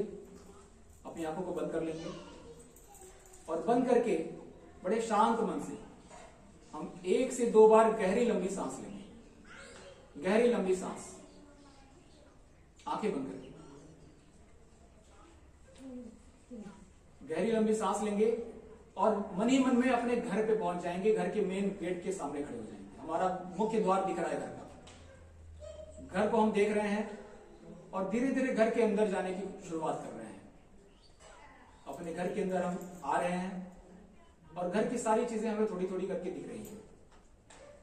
हर एक चीज हमें नजर आ रही है और अब हम एक नई चीज देखने की शुरुआत कर रहे हैं कि जो चीज हमें दिखाई दे रही है उसकी जगह पे हमारे घर में आज से कुछ समय बाद जो हमारा सपना है वह चीज क्या होगी। टीवी की बात कर सकते हैं, नई सुंदर व्यवस्था की बात कर सकते हैं, हम एक सुंदर घर की बात कर सकते हैं।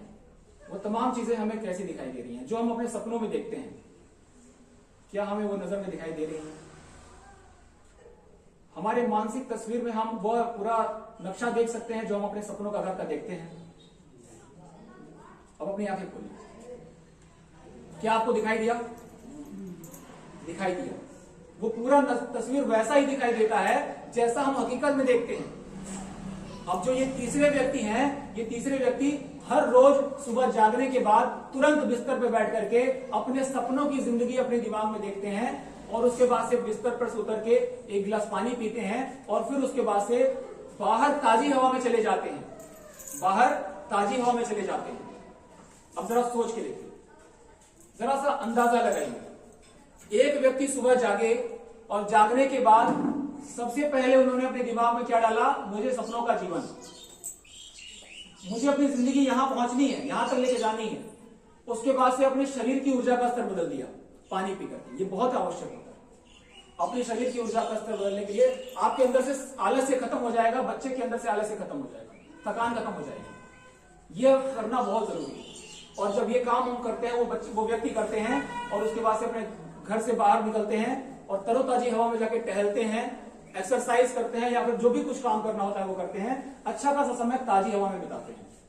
अब आप सबसे मैं एक बात पूछना चाहूंगा कि जैसा कि आप यहां बैठे हुए थे और बैठे बैठे आपने अपने मन में वो तस्वीरें देखी, क्या आपको स्पष्ट तस्वीर दिखाई दी? वो स्पष्ट तस्वीर अगर हम हर रोज अपने बच्चों को दिखाना सिखा दें तो, अगर बच्चों को सिखा दें तो और वो बच्चा करने लगे तो क्या उसके मानसिक स्तर पर परिवर्तन आएगा कि नहीं आएगा? आएगा। अगर हम ये जो मानसिक तस्वीर हमने देखी है, अभी हमने 2 मिनट भी नहीं देखा सही से, हमने अभी मात्र 2 मिनट भी नहीं देखा था और इतना स्पष्ट देख पा रहे थे। अपने सपनों का घर दिखाई दिया कि नहीं दिखाई दिया? दिखाई दिया। तो अगर हम ये आदत, ये हुनर पहले हम खुद सीख लें 1-2 सप्ताह करके और खुद सीख करके हम अपने बाबू के साथ बैठ के इसको खुद भी देखने लगे, करने लगे प्यार से। विद्यालय में सिखाया जा सकता है कैसे करना है और ये करने लगे तो अगर 2 मिनट में इतना प्रभावी दिखा तो हर रोज अगर ये हम करने लगे तो अंतर आएगा कि नहीं आएगा? आएगा। और जो व्यक्ति हैं ये सुबह जाग करके यही काम करते हैं, सुबह जाग करके घर बिस्तर पर बैठ के ये तस्वीरें देखते हैं 2 मिनट, 4 मिनट, 6 मिनट, 7 मिनट, मुझे सपनों का जीवन कैसे जीना है, मैं अच्छी जिंदगी कैसे जी रहा हूं, मैं अपने माता पिता को हवाई जहाज में कैसे घुमा रही हूं या घुमा रहा हूं, ये सपना देखते हैं। और उसके बाद से बिस्तर पर से उतरते हैं और उतरने के बाद से दूसरा सबसे महत्वपूर्ण काम क्या करते हैं? ये एक गिलास पानी पीते हैं जिससे पूरे शरीर की ऊर्जा बदल जाती है। पानी पीने के बाद ये ताजी हवा में चले जाते हैं, घर में नहीं रुकते हैं। क्यों? क्योंकि उस घर के अंदर का जो वातावरण है उसमें और बाहर की ताजी हवा के वातावरण में जमीन आसमान का अंतर, बहुत बड़ा परिवर्तन होता है। और वो जो अंतर होता है उस अंतर में वो जो बाहर की ऊर्जा है वो जो परिवर्तन हमारे अंदर कर देगी, वो ऊर्जा का अंतर परिवर्तन हमारे घर के अंदर की ऊर्जा उतनी तेजी से नहीं कर सकती क्योंकि वो ताजी हवा हमें पेड़ से मिलती है। अब आप जरा सोच के देखिए, आप जरा सोच के देखिए कि जब हम इस तरह की बातें करते हैं, इस तरह की ऊर्जा की बात करते हैं कि वो व्यक्ति जो बाहर जाते हैं और ताजी हवा में घूमते हैं, आपके मन में एक सवाल मैं आपके समक्ष प्रस्तुत करना चाहता हूं। हमारे इतिहास में, हमारे रिवाज में, हम चाहे किसी भी धर्म के क्यों ना हो, हमारे रिवाज में सुबह सुबह फूल चढ़ाने का रिवाज है कि नहीं है? फूल चढ़ाने का रिवाज है। हमने जाना है, हमने देखा है कि पहले हमारे बुजुर्ग लोग सुबह सुबह फूल तोड़ने निकल जाते थे। क्यों है ये रिवाज? वो इसलिए है क्योंकि सुबह सुबह अगर ये धर्म से जोड़ दिया गया है, नियम बना दिया गया है, तो हम सुबह सुबह फूल तोड़ने जाएंगे ही जाएंगे। और हमारे बुजुर्ग लोग, वृद्ध लोग हमें अपने नाती पोता को साथ में हाथ पकड़ते थे और बगीचे में चले जाते थे। क्यों? क्योंकि हम देख करके सीखते हैं, सुन करके सीखते हैं, कर करके सीखते हैं। और जब हम सुबह सुबह ताजी हवा में पहुंचते हैं तो रंग बिरंगे फूलों को देखते हैं।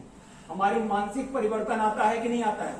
रंग बिरंगा फूल दिखता है, हरी हरी वादियां दिखती हैं, हरे हरे पेड़ दिखते हैं, चहकती हुई चिड़िया की आवाज सुनने को मिलता है और सुगंधित ताजी हवा हमारे अंदर जाती है। ये 3 परिवर्तन हमारे शरीर में जब पहुंचता है तो आप बताइए, आपके दिन की शुरुआत का ऊर्जा का स्तर बदला कि नहीं बदला? अगर यह ऊर्जा हर रोज आधे घंटे आपके बुजुर्ग और आपके बच्चे और आप खुद अगर अपने अंदर लेके जाने लगे तो आपके बच्चों के मानसिक परिवर्तन में 6 साल बाद क्या असर आएगा, 3 साल बाद क्या असर आएगा, 2 महीने बाद क्या असर आएगा? क्या वही रहेगा जो अभी है? और हम सब जानते हैं कि हमारी पूरी प्रकृति ऑक्सीजन से चलती है। ऑक्सीजन, O2, हम ऑक्सीजन से ही जीते हैं। और सुबह सुबह पेड़ सबसे ज्यादा ऑक्सीजन छोड़ते हैं और सबसे ताजा ऑक्सीजन देते हैं सुबह के समय। सुबह 3 बजे से लेकर के और सुबह 7 बजे तक के बीच में सबसे ज्यादा ताजी हवा उसी समय होती है। और उसी समय अगर हम फूल तोड़ने चले जाएं तो हमारी ऊर्जा का स्तर बदल जाएगा। और उस ऊर्जा के स्तर के साथ जब विद्यार्थी बच्चा आएगा विद्यालय में पढ़ने के लिए तो वहां से परिवर्तन आएगा। ये हमने सिर्फ सुबह जागने की प्रक्रिया का चर्चा किया है। हम पूरे दिन की प्रक्रिया का चर्चा करने लगेंगे तो पूरा समय निकल जाएगा। इसलिए हम यहां पे अपनी बात को इस प्रक्रिया के अंदर हमने ये उदाहरण दिया, ये तीसरे व्यक्ति की ये दिनचर्या है। अब आप जरा सोच के बताइए, पहले व्यक्ति जाग करके घर में बैठ गए, अभी थोड़ा थकान है शरीर में, अभी बाहर नहीं जाएंगे, थोड़ी देर बाद जाएंगे। दूसरे व्यक्ति जाग करके और ये थोड़ी देर 15-20 मिनट टहल के आ गए। और तीसरे व्यक्ति जाग करके ध्यान करते हैं या फिर या दिमाग में तस्वीर देखते हैं और उसके बाद से पानी पीते हैं और उसके बाद से टहलने चले जाते हैं। किसके जीवन में ऊर्जा का स्तर सबसे ज्यादा है? तीसरे। और तीसरे के जीवन में ऊर्जा का स्तर यहां पे ज्यादा होगा। अगला काम वो क्या करते हैं, आने के बाद शौच जाते हैं, नहा धो करके और नाश्ता करने जब बैठते हैं तो ये भाई साहब, इनके घर का नाश्ता क्या है? ये जो व्यक्ति हैं मोमबत्ती, जिनके उदाहरण में हमने दिया, इनके घर का नाश्ता है वो रस, ब्रेड, चाय। रस, ब्रेड, चाय जैसा नाश्ता ये लोग करते हैं, ये वाले व्यक्ति। अब आप एक बात बताइए, बिस्कुट। अब मेरे सवाल पे ध्यान दीजिएगा। आपको एक बहुत मजेदार बात पता चलने वाली है, बहुत ही मजेदार बात पता चलने वाली है। अब ये भाई साहब सुबह जाग करके नाश्ता करने जब बैठते हैं तो बिस्कुट, चाय, नमकीन और रस और ब्रेड खाते हैं।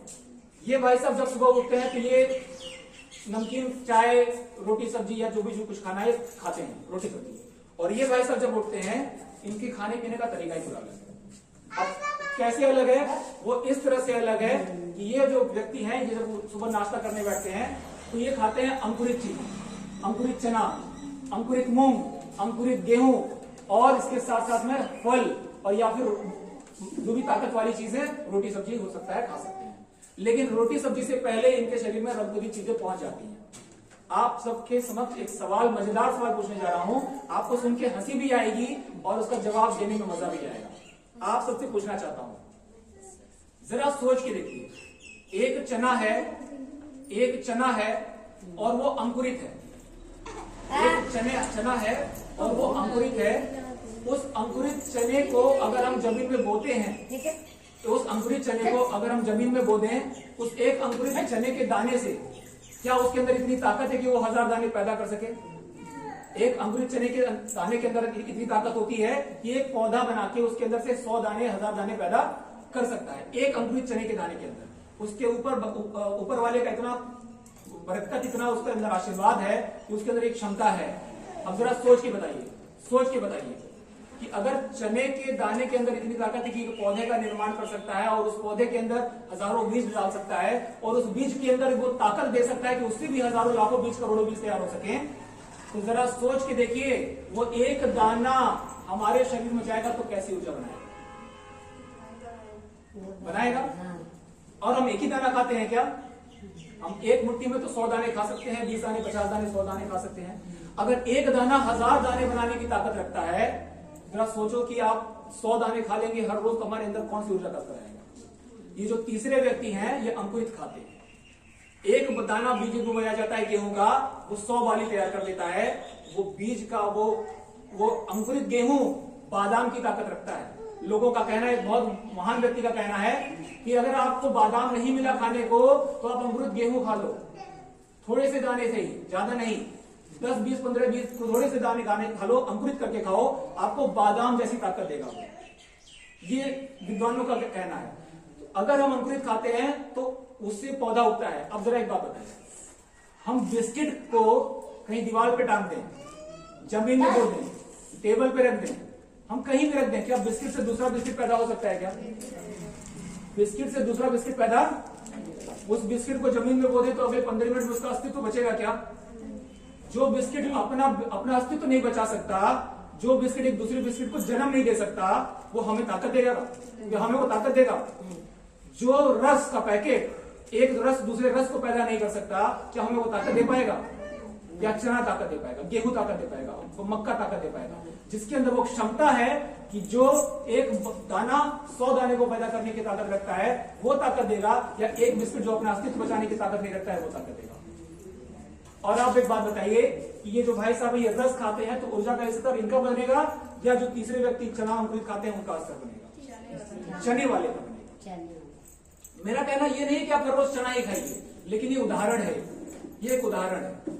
आपको अपने परिवार का ऊर्जा स्तर अगर बदलना है तो आप जबरदस्ती नहीं बदल सकते, आप लगातार हर दिन चने नहीं खा सकते, लेकिन हमें ये सही तरह से समझना होगा और अपने जीवन में, अपने दिनचर्या में परिवर्तन एक एक करके बारी बारी लाना होगा। 6 दिन है, 6 तरह की चीजें रख सकते हैं, 6 दिन है हम 3 तरह की चीजें रख सकते हैं, लेकिन हमें इस बारे में सोचने की जरूरत है, क्योंकि हमारे बच्चों के भविष्य से जुड़ा सवाल है। इसलिए हम इस अभिभावक सत्र के माध्यम से आप सबसे हम कहना चाहेंगे कि अपनी ऊर्जा स्तर में हम इस तरह से परिवर्तन ला सकते हैं। लेकिन अब हम ये जो तीसरे व्यक्ति हैं इनके ऊपर अगर हम बात करें तो इनकी दिनचर्या ऐसे बनी कैसे? तो इनकी दिनचर्या बचपन से बनाते बनाते बनी है। ये 3 लोगों के जीवन में सिर्फ परिवर्तन आया है। क्या हम ये काम अपने बच्चों के जीवन में कर सकते हैं? नहीं कर सकते? कर सकते हैं। इसलिए अब इस परिवर्तन के बारे में हम बात करें तो अभी तक हमने चर्चा किया है सुबह जागने से लेकर के और सुबह नाश्ते तक, सुबह जागने से लेकर के नाश्ते तक का हमने चर्चा किया है। लेकिन क्या इसी में हमारी पूरी दिनचर्या पूरी हो गई? क्या इससे हमारी पूरी दिनचर्या पूरी हो जा रही है? इससे हमारी पूरी दिनचर्या पूरी नहीं हो रही है, इससे हमारी पूरी दिनचर्या पूरी नहीं हो रही है। लेकिन सवाल ये उठता है कि हम एक इतनी बड़ी जीवन को, इतनी सारी बातों को एक दिन में पूरा नहीं कर सकते, एक दिन में पूरा नहीं कर सकते। इसलिए हमने एक योजना बनाई, वो योजना क्या है? आइए हम जानते हैं उस योजना के बारे में। हमने एक योजना बनाई है कि इस अभिभावक सत्र के माध्यम से जो ये विशेष बातें आप तक पहुंच रही हैं, इन विशेष बातों के अंदर हम आपको जो भी जरूरी बातों का चर्चा हम आपसे कर रहे हैं, ये एक दिन में पूरी नहीं की जा सकती। इसलिए आपके समक्ष हमें ये अपनी बात यही कहनी है कि ये एक ही दिन में ये कार्यक्रम संपन्न नहीं हो सकता, क्योंकि बहुत सारी बातें करने के लिए हैं। अभी हम सुबह से चर्चा करके हम नाश्ते तक पहुंचे हैं। हमारे दोपहर का खाना बच्चे का कैसे होना चाहिए, दिनचर्या बच्चे के स्कूल जाने के बाद उसका किस तरह से, उसको क्या क्या बातें बतानी चाहिए, कैसे उसको ध्यान रखना चाहिए, क्या करें कि उसके अंदर संस्कार आए, कैसे क्या करें कि बच्चे की घर से जाने के बाद खाना खाने से लेकर के, आराम करने से लेकर के, और शाम को 2 से 2.5 घंटे का जो समय है वो सबसे व्यवस्थित हो जाए। आपको जान के हैरानी होगी, बच्चे के पूरे दिन का सबसे कीमती समय 2 होता है। पहला सुबह का समय, और दूसरा उस सुबह वाले समय से भी ज्यादा कीमती समय होता है शाम को 4 बजे से या 5 बजे से लेकर के शाम को 7:30-8 बजे तक का समय। किसी भी बच्चे के जीवन का सबसे कीमती समय हर दिन के हिसाब से सुबह 5 बजे, शाम को 5 बजे से लेकर के और शाम को 8 बजे के समय का बीच का समय होता है।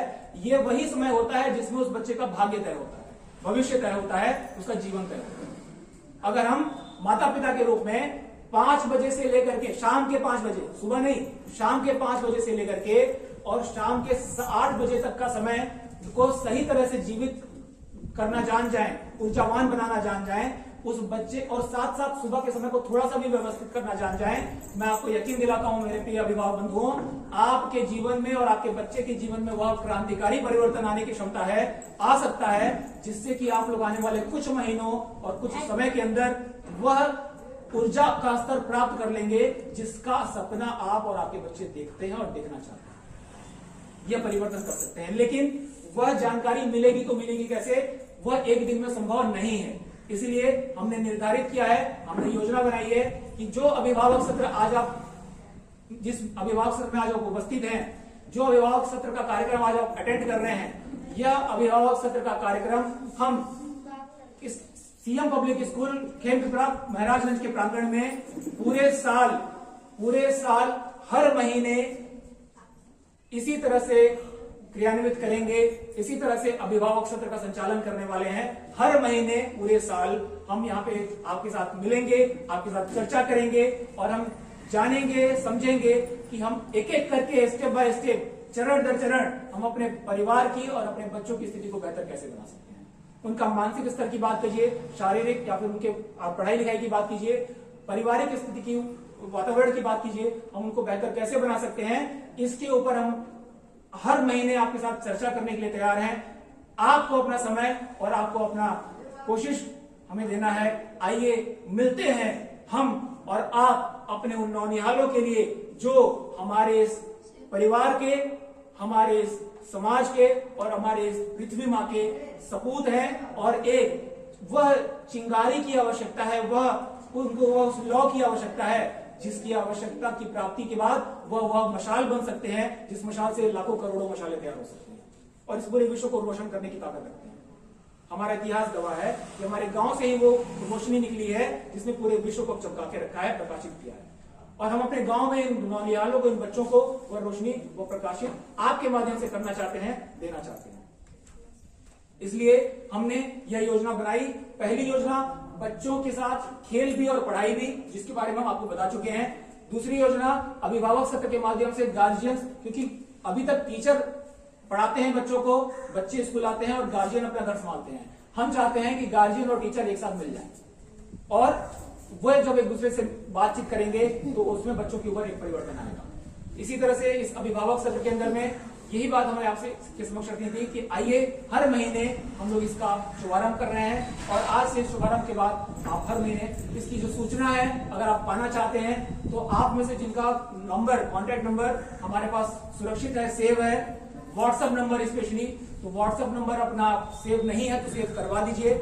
हमारे स्टाफ, हमारे जो टीचिंग स्टाफ हैं उसके लोग, उस टीचिंग स्टाफ के लोग अभी हमारे पास यहाँ उपस्थित हैं, और हमारे टीचिंग स्टाफ के पास, मैम के पास आप नंबर, अपना व्हाट्सएप नंबर स्पेशली जरूर सेव कराएं, क्योंकि आपके व्हाट्सएप नंबर पे आपको रेगुलर मैसेज मिलते रहेंगे कि अगला कार्यक्रम कौन सी तारीख को कितने बजे होने वाला है, जिससे कि आपको 1-2 दिन पहले भी जानकारी मिल जाएगी, तो आप समय से आ सकेंगे। और अगर आप उस समय पे आ जाएंगे तो आपको बहुत सारी ऐसी बातें, सवाल पूछने का और बातों को जानने का मौका मिलेगा, जिससे कि आप बच्चे की हर एक सप्ताह के आधार पे परवरिश कर सकते हैं। इस एक सप्ताह में आपने जो परवरिश करी, उस आधार पे परिणाम क्या निकला, उस आधार पे अगले सप्ताह की परवरिश होगी, और उसमें क्या परिणाम निकला उसके आधार पे तीसरे सप्ताह की परवरिश होगी, और सप्ताह दर सप्ताह, महीने दर महीने आप ये काम कर सकेंगे। इस तरह से हम कार्यक्रम को योजना बना के बैठेंगे।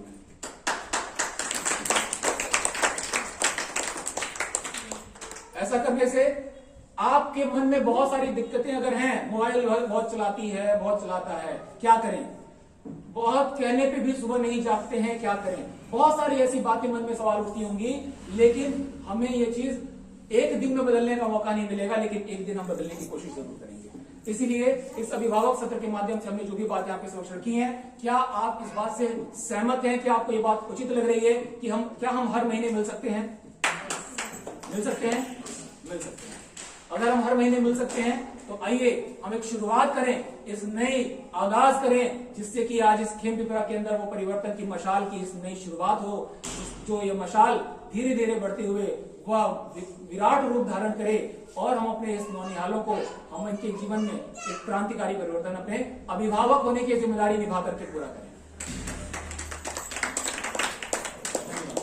इसी के साथ अपनी बात को पूरी करते हुए मैं मात्र 10 मिनट 15 मिनट का समय और लेना चाहूंगा और 10-15 मिनट के अंदर अपनी बात पूरी करके मैं आपको इस कार्यक्रम का समापन करने की तरफ कदम आगे बढ़ाना चाहूंगा। जैसा कि आप जानते हैं कि हमने इस कार्यक्रम की 3 पहलू की चर्चा की थी। पहला, बच्चों की शिक्षा दीक्षा खेल भी पढ़ाई दी, और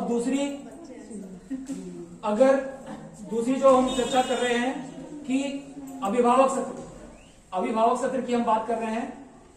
और अभिभावक सत्र के अंदर में हमने चर्चा किया कि कैसे हम ऊर्जा का परिवर्तन ला सकते हैं। और मैं जानता हूं, आप अगर पहले, दूसरे और तीसरे व्यक्ति की बात करेंगे तो आप चाहेंगे कि आपके घर का हर सदस्य वो तीसरे व्यक्ति जैसा बनकर के आगे निकले और उसकी जैसा ऊर्जा प्राप्त करे। और उसकी ऊर्जा को बेहतर बनाने के लिए मैं आपके सामने 2 उदाहरण प्रस्तुत करने जा रहा हूं और उसके बाद से हम अपने आर्थिक व्यवस्था के ऊपर चर्चा करेंगे और फिर आगे बढ़ जाएंगे। आपके अपने बच्चों को अगर ऊर्जा स्तर को डेवलप करने की बात का एक उदाहरण देना चाहूंगा। वैज्ञानिक तरीका है ये और बहुत ही कारगर तरीका है, अद्भुत तरीका है। और आप यकीन मानिए, अगर आपने उसको व्यवस्थित कर लिया और उस बच्चे ने इस काम को लागू कर लिया दिल से, जबरदस्ती या कहने पे नहीं, दिल से अगर लागू कर लिया तो कुछ समय में ये परिवर्तन दिखने लगेगा, समय के साथ लगेगा। क्या है वो? जैसे मान लीजिए कि हम सुबह उठते हैं और सुबह उठने के बाद हम चाहते हैं कि हमारा बच्चा जो है, जैसे हम सब जानते हैं कि हमारा जो शरीर का जो निर्माण हुआ है, हमारा जो दिमाग है वो 2 तरह का होता है। एक दायां दिमाग होता है, एक बायां दिमाग होता है, राइट। ये दायां दिमाग होता है, एक बायां दिमाग होता है, राइट और लेफ्ट। तो जो दायां दिमाग होता है और बायां दिमाग होता है, ये दायां दिमाग, राइट दिमाग जो होता है, राइट ब्रेन जो होता है, ये भावनात्मक विचारधारा का होता है, ये इमोशनल होता है, भावनात्मक ज्यादा सोचता है। और जो लेफ्ट ब्रेन होता है, बायां दिमाग, ये तार्किक चीजों को ज्यादा सोचता है, कैलकुलेशन ज्यादा सोचता है। अब एक बहुत मजेदार बात यहां छुपी हुई है। क्या है? हम में से अगर कोई ऐसा व्यक्ति है और वो जान रहा है कि कोई सामने ऐसा बच्चा है या कोई ऐसा बड़े व्यक्ति हैं जो बहुत ही ज्यादा तार्किक हैं, बहुत ही ज्यादा कैलकुलेटेड हैं, वो बहुत नुकसान फायदा देखते हैं, उनको थोड़ा भावनात्मक रूप से विकसित करने की जरूरत है। उसके अंदर भावनाओं की कमी है, उनको थोड़ा भावनात्मक बनाया जाए। आपको कुछ नहीं, सिंपल सा एक काम करना है। अगर आप भावनात्मक दिमाग को बढ़ाना चाहते हैं तो आप उनको सिर्फ इतना कहिए, आप बाईं नाक से सांस लो। बाईं नाक से सुबह सुबह ताजी हवा में बैठ करके सिर्फ और सिर्फ बाईं नाक से सांस लेना है 15 मिनट डेली, ज्यादा नहीं, सिर्फ 15 मिनट। शुरू में आप 2 मिनट कीजिए, 2-4 दिन बाद 4 मिनट कीजिए, 2-4 दिन 6 दिन बाद 7 मिनट, 10 मिनट कीजिए, और करते करते 15-20 मिनट, आधे घंटे तक पहुंचा सकते हैं। ज्यादा करेंगे तो फायदा होगा, 30-40 मिनट से ज्यादा करने की जरूरत ही नहीं होती है, मतलब मन भी नहीं करेगा। तो आप 10-15 मिनट अगर हर रोज करते हैं, बाईं नाक से सांस लेंगे। क्यों है ऐसा? क्योंकि जो हमारा दायां दिमाग है वो पूरे शरीर के बाएं हिस्से को कंट्रोल करता है, और जो बायां दिमाग है वो शरीर के दाएं हिस्से को कंट्रोल करता है।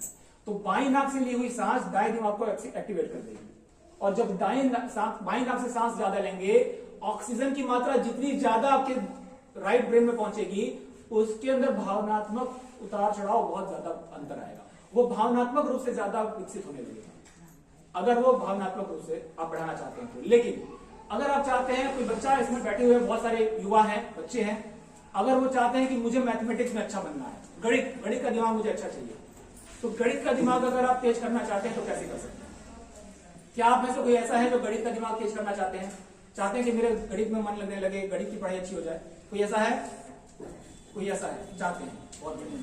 तो आप में से अगर कोई ऐसे हैं जो गणित का दिमाग तेज करना चाहते हैं, या आप अपने बच्चों का गणित तेज करना चाहते हैं, तो आप दाएं नाक से, दाएं तरफ की नाक से सांस लेना शुरू करेंगे, तो आपका बायां ब्रेन एक्टिव होगा, वो ज्यादा विकसित होगा, और ये तार्किक रूप से सोचता है, ये कैलकुलेशन का काम करता है, और ये जितना एक्टिव होगा, विकसित होगा, आपको मैथमेटिक्स में सवाल उतने जल्दी समझ में आने लगेंगे और ज्यादा समझ में आने लगेंगे। ये एक दिन में नहीं होगा, धीरे धीरे होगा। हर रोज 15 मिनट कीजिए, आपको 6 महीने में अंतर दिख जाएगा, या 4 महीने में अंतर दिख जाएगा। तो ये एक वैज्ञानिक तरीका है। ऐसे अनेकों तरीके हैं जिनको अगर हम नियमित रूप से जानते रहेंगे तो अभिभावक सत्र के माध्यम से आपको हर महीने जानने का मौका मिल सकता है। तो इस तरह से हमारी तरफ से ये बातें हमने जो आपसे कही हैं, आप इसके लिए अगर तैयार हैं, समर्थन देते हैं, तो अपना व्हाट्सएप नंबर जरूर सेव करा दें और उसी के ऊपर आपको सारी जानकारी नियमित रूप से मिलती रहेगी। क्या हम आगे बढ़ सकते हैं? सिर्फ हम अपनी बात को अंत में 5 मिनट पूरी करके अपनी बात को संपन्न करना चाहेंगे। अपनी परिवार की अर्थव्यवस्था के बारे में हम सिर्फ 5 मिनट में चर्चा करके अपनी बात को पूरी करना चाहेंगे। और वो ये है, क्योंकि हमने ये कार्यक्रम इसी तरह से निर्धारित किया था कि हमारी विशेष चर्चा अभिभावक सत्र की थी। अभिभावक सत्र के इस पारिवारिक कार्यक्रम में जो हमारा पारिवारिक अर्थव्यवस्था का कार्यक्रम है, उसमें एक मुख्य मैसेज जो देना है, जो मुख्य सुझाव आपके समक्ष हम अपनी बात रखना चाहते हैं, वो यही है कि हमारी परिवार की अर्थव्यवस्था कैसी होती है। हमारी परिवार की अर्थव्यवस्था, हम अपने परिवार के पैसों की स्थिति को कैसे दुरुस्त कर सकते हैं, हम उसके बारे में बहुत जरूरी बात आपके समक्ष रखना चाहेंगे। उसको हम थोड़ा सा ध्यान देंगे। क्या तैयार हैं? प्रिय अभिभावक बंधुओं, परिवार की अर्थव्यवस्था के बारे में अगर हम बात करें तो परिवार की अर्थव्यवस्था के बारे में अगर हम इसका एक उदाहरण देखें तो हम इसका एक उदाहरण सबसे अच्छे तरह से समझ सकते हैं एक बाल्टी के रूप में। बाल्टी, जैसे मान लीजिए ये एक बाल्टी है, ये एक बाल्टी है और इस बाल्टी में एक व्यक्ति है जो पानी भरने की कोशिश कर रहे हैं। अब मैं बात कर रहा हूं परिवार की अर्थव्यवस्था के बारे में। हम अपने परिवार की अर्थव्यवस्था को मजबूत बनाने पर लगे हुए हैं सालों साल से, लेकिन वो डगमगाई रहती है। क्यों और कैसे बेहतर बन सकती है, उसका उदाहरण है। ये एक बाल्टी है और इस बाल्टी में एक व्यक्ति जो है पानी भरने की कोशिश कर रहे हैं। वहीं पे दूसरे व्यक्ति भी हैं, ये भी एक बाल्टी है, इसमें दूसरे व्यक्ति पानी भरने की कोशिश कर रहे हैं। ये जो भाई साहब हैं, ये पानी भरने की कोशिश कर रहे थे। पानी भरते भरते थोड़ी देर में इनका पानी बाल्टी भर गया और ये पानी भरना रोक लिया। इन्होंने देखा पानी भर गया है और ये आराम से बैठ गए। ये इनकी बाल्टी की कहानी है। और ये जो भाई साहब हैं, ये पानी भरते जा रहे हैं। 2 दिन हो गया, 20 दिन हो गया, 50 दिन हो गया, 100 दिन हो गया, बाल्टी भरी नहीं रही है। ये लगे हुए हैं, पानी नल चलाए जा रहे हैं, बाल्टी भरी नहीं रही है। लेकिन ये कभी भी इनका ये सोचने का तरीका है, ये क्या सोचते हैं कि मुझे ये कर्तव्य है बाल्टी को भरना, मैं भर के रहूंगा, मेरा यही का जीवन का लक्ष्य है। और ये भरते जाते हैं, लेकिन बाल्टी भर नहीं रही है। इनके पास कभी एकदम फुर्सत ही नहीं है, मौका ही नहीं है ये देखने का कि बाल्टी खाली क्यों हो रही है, ये बाल्टी भर क्यों नहीं रही है। और इनके ऊपर कभी इनकी नजर पहुंचती ही नहीं है, इनका ध्यान पहुंचता ही नहीं है कि बाल्टी में 4, 5, 6, 10, 12 छेद हो चुके हैं। उस बाल्टी में छेद है और उस छेद के कारण बाल्टी भर नहीं रही है। और जो बाल्टी भर नहीं रही है तो पानी डाला जाता है, बह जाता है, बह जाता है। और पानी में जितना भी पानी डालते जाइए वो बहता जाएगा और बाल्टी कभी भरने वाली नहीं है। साहब 60 साल जी लीजिए, 70 साल जी लीजिए, भरते रहिए, बाल्टी घर की परिवार की नहीं भरने, क्योंकि लीकेज है, बाल्टी में पानी नहीं भरेगा। क्यों है लीकेज और कहां है लीकेज? उस लीकेज के पीछे कारण है कि जिसकी बाल्टी में जितना छेद, उसका वही गरीबी का स्तर। एक बाल्टी में अगर 30 छेद है, 30 छेद है, बहुत गरीब। उस बाल्टी में अगर 15 छेद है, मिडिल क्लास। और उस बाल्टी में अगर 5 छेद है तो अमीर क्लास। और उस बाल्टी में एक भी छेद नहीं है तो समृद्ध कहलाते हैं। क्या मैं गलत बोल रहा हूं? अब यहां पे बहुत ही मजेदार बात आती है। हम कैसे पहचाने कि इस बाल्टी का छेद क्या है? अब इस बाल्टी का छेद का मतलब क्या हुआ? हमें पहले ढूंढना पड़ेगा छेद कहां है, और फिर ये सीखना पड़ेगा या समझना पड़ेगा, किसी से पूछना पड़ेगा इस छेद को रोकने का तरीका क्या है। अगर हम इस छेद को रोकने का तरीका जान जाएंगे और हम इस छेद को रोकने में कामयाब हो जाएंगे तो क्या हमारी बाल्टी भर जाएगी? भर जाएगी। तो हमारा जिम्मेदारी 2 है। पहला तो बाल्टी के छेद को ढूंढना, असल में छेद है क्या। सबकी बाल्टी में हर तरह का बाल्टी में नया छेद दिखता है, नए तरह का छेद दिखता है, और उसको भरना कैसे, रोकना कैसे, और उसके बाद फिर पानी भरना। इसका उदाहरण अब जो देख रहे हैं ये एक परिवार का उदाहरण है। अब हम इस बाल्टी को अगर परिवार मान लें, ये बाल्टी जो हमने देखी इसको परिवार मान लें, और इस बाल्टी रूपी परिवार में जो पानी भरा जा रहा है उसको पैसा मान लें। पैसा, ये बाल्टी हमारा परिवार, पानी हमारा पैसा, और इस पानी को भरने वाले व्यक्ति हमारे घर के मालिक, मुखिया। तो हमारे घर की मुखिया पैसे वाला पानी इस घर रूपी बाल्टी में भर रहे हैं, लेकिन वो पैसा लीकेज हो जाता है, दिखता नहीं, कहां चला जाता है। वो 10,000 कमाए को भी, 15,000 कमाए को भी, जो 10,000 कमा रहे हैं वो भी सोचने के लिए मजबूर है, जो 50,000 कमा रहे हैं वो भी सोचने के लिए मजबूर है, और जो 25,000 कमा रहे हैं वो भी परेशान। मानते कि नहीं मानते? सब है। क्यों? क्योंकि हमारी बाल्टी का साइज भले ही अलग अलग है, 10,000, 5,000, 15,000, 50,000, 1,00,000, लेकिन सबकी बाल्टी में कहीं ना कहीं कोई ना कोई छेद है, और वो पैसा रुकता नहीं है। और जिसका रुक जाता है वो इन भाई साहब की तरह भर के निश्चिंत होकर बैठ जाता है और इत्मीनान से जिंदगी जीता है, और समृद्ध होकर के दूसरों की मदद करते हुए अपनी जिंदगी को जीता चला है। तो हम कैसे पहचानेंगे कि इस बाल्टी का छेद क्या है और उस छेद को रोकना कैसे है? इस बात को एक दिन में समझना मुमकिन नहीं है, एक दिन में समझना मुमकिन नहीं। और अगर समझ भी गए तो हम लागू करने के लिए हमें सोचना समझना पड़ेगा, और एक दिन में परिवर्तन नहीं आएगा। इसी वजह से हमने एक निर्णय और लिया है, और वो निर्णय यही है कि जब हमने आपसे चर्चा किया कि आपके अभिभावक सत्र के माध्यम से हर महीने आपसे हम मिलने वाले हैं, उसी अभिभावक सत्र में जब आप हर महीने मिलेंगे तो उस मिलने के दौरान हम उस वक्त ये भी चर्चा करने वाले हैं कि आप अपनी पारिवारिक स्थिति को बेहतर कैसे बना सकते हैं, कैसे उसको और मजबूत स्थिति पहुंचा सकते हैं। उस छेद को जानने का तरीका, उस छेद को बंद करने का तरीका हम चर्चा कर सकते हैं हर महीने इसी सीएम पब्लिक स्कूल के प्रांगण में, एक साथ मिलकर के, एक दूसरे के साथ आसपास सामने आमने सामने बैठ करके।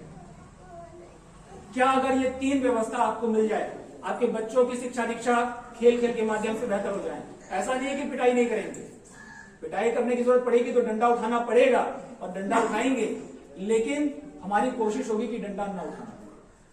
ये गलत फहमी में कोई ना रहे कि डंडा नहीं उठेगा, डंडा तो उठाना पड़ सकता है, और पड़ेगा तो उठाएंगे, जबरदस्त उठाएंगे, और ऐसा उठाएंगे कि फिर दोबारा हिम्मत नहीं पड़ेगी कि डंडा उठाने की जरूरत ना पड़े। लेकिन हमारा पूरी इच्छा है, दिली ख्वाहिश है, हम डंडा ना उठाएं तो ज्यादा बेहतर है, हम खेल खेल के।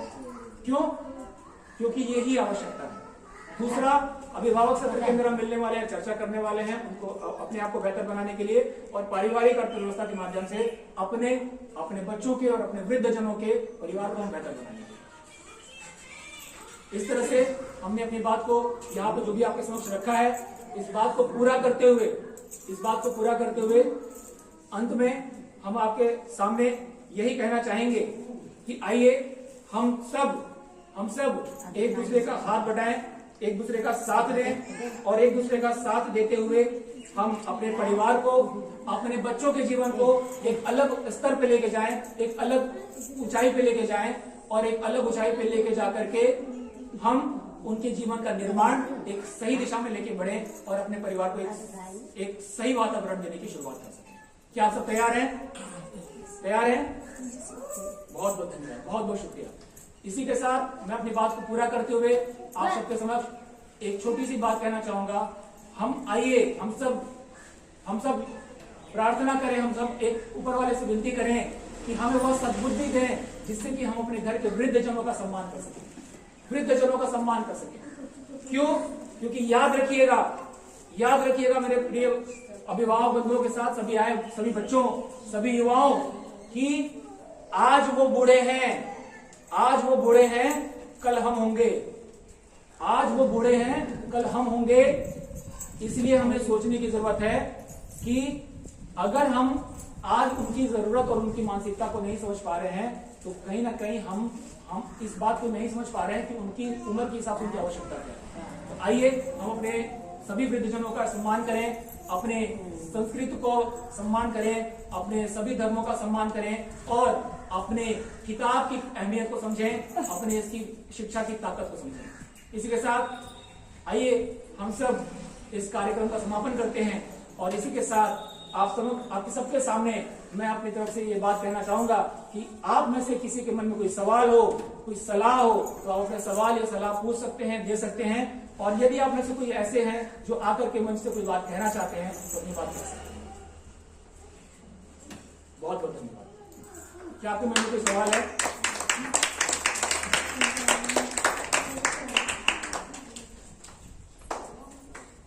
तो क्या आपके मन में कोई सवाल है, कोई सलाह? और हमारी तरफ से आप सबको बहुत बहुत शुभकामनाएं। आप सबके जीवन में खूब तरक्की आए, खूब आगे बढ़े, और हम सब आज से जो हमारी दोस्ती हुई है, आज से हमारी जो दोस्ती हुई है, ये दोस्ती जीवन पर्यंत, जीवन के अंतिम सांस तक चलती रहे। हमारे बच्चों के उस उंगली को पकड़ के हम उनको उस लक्ष्य तक पहुंचाएं, जीवन के अंतिम पड़ाव तक पहुंचे।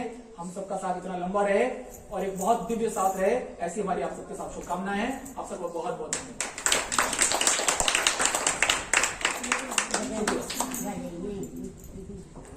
जलपान, सभी लोग से कृपया प्रार्थना है कि जलपान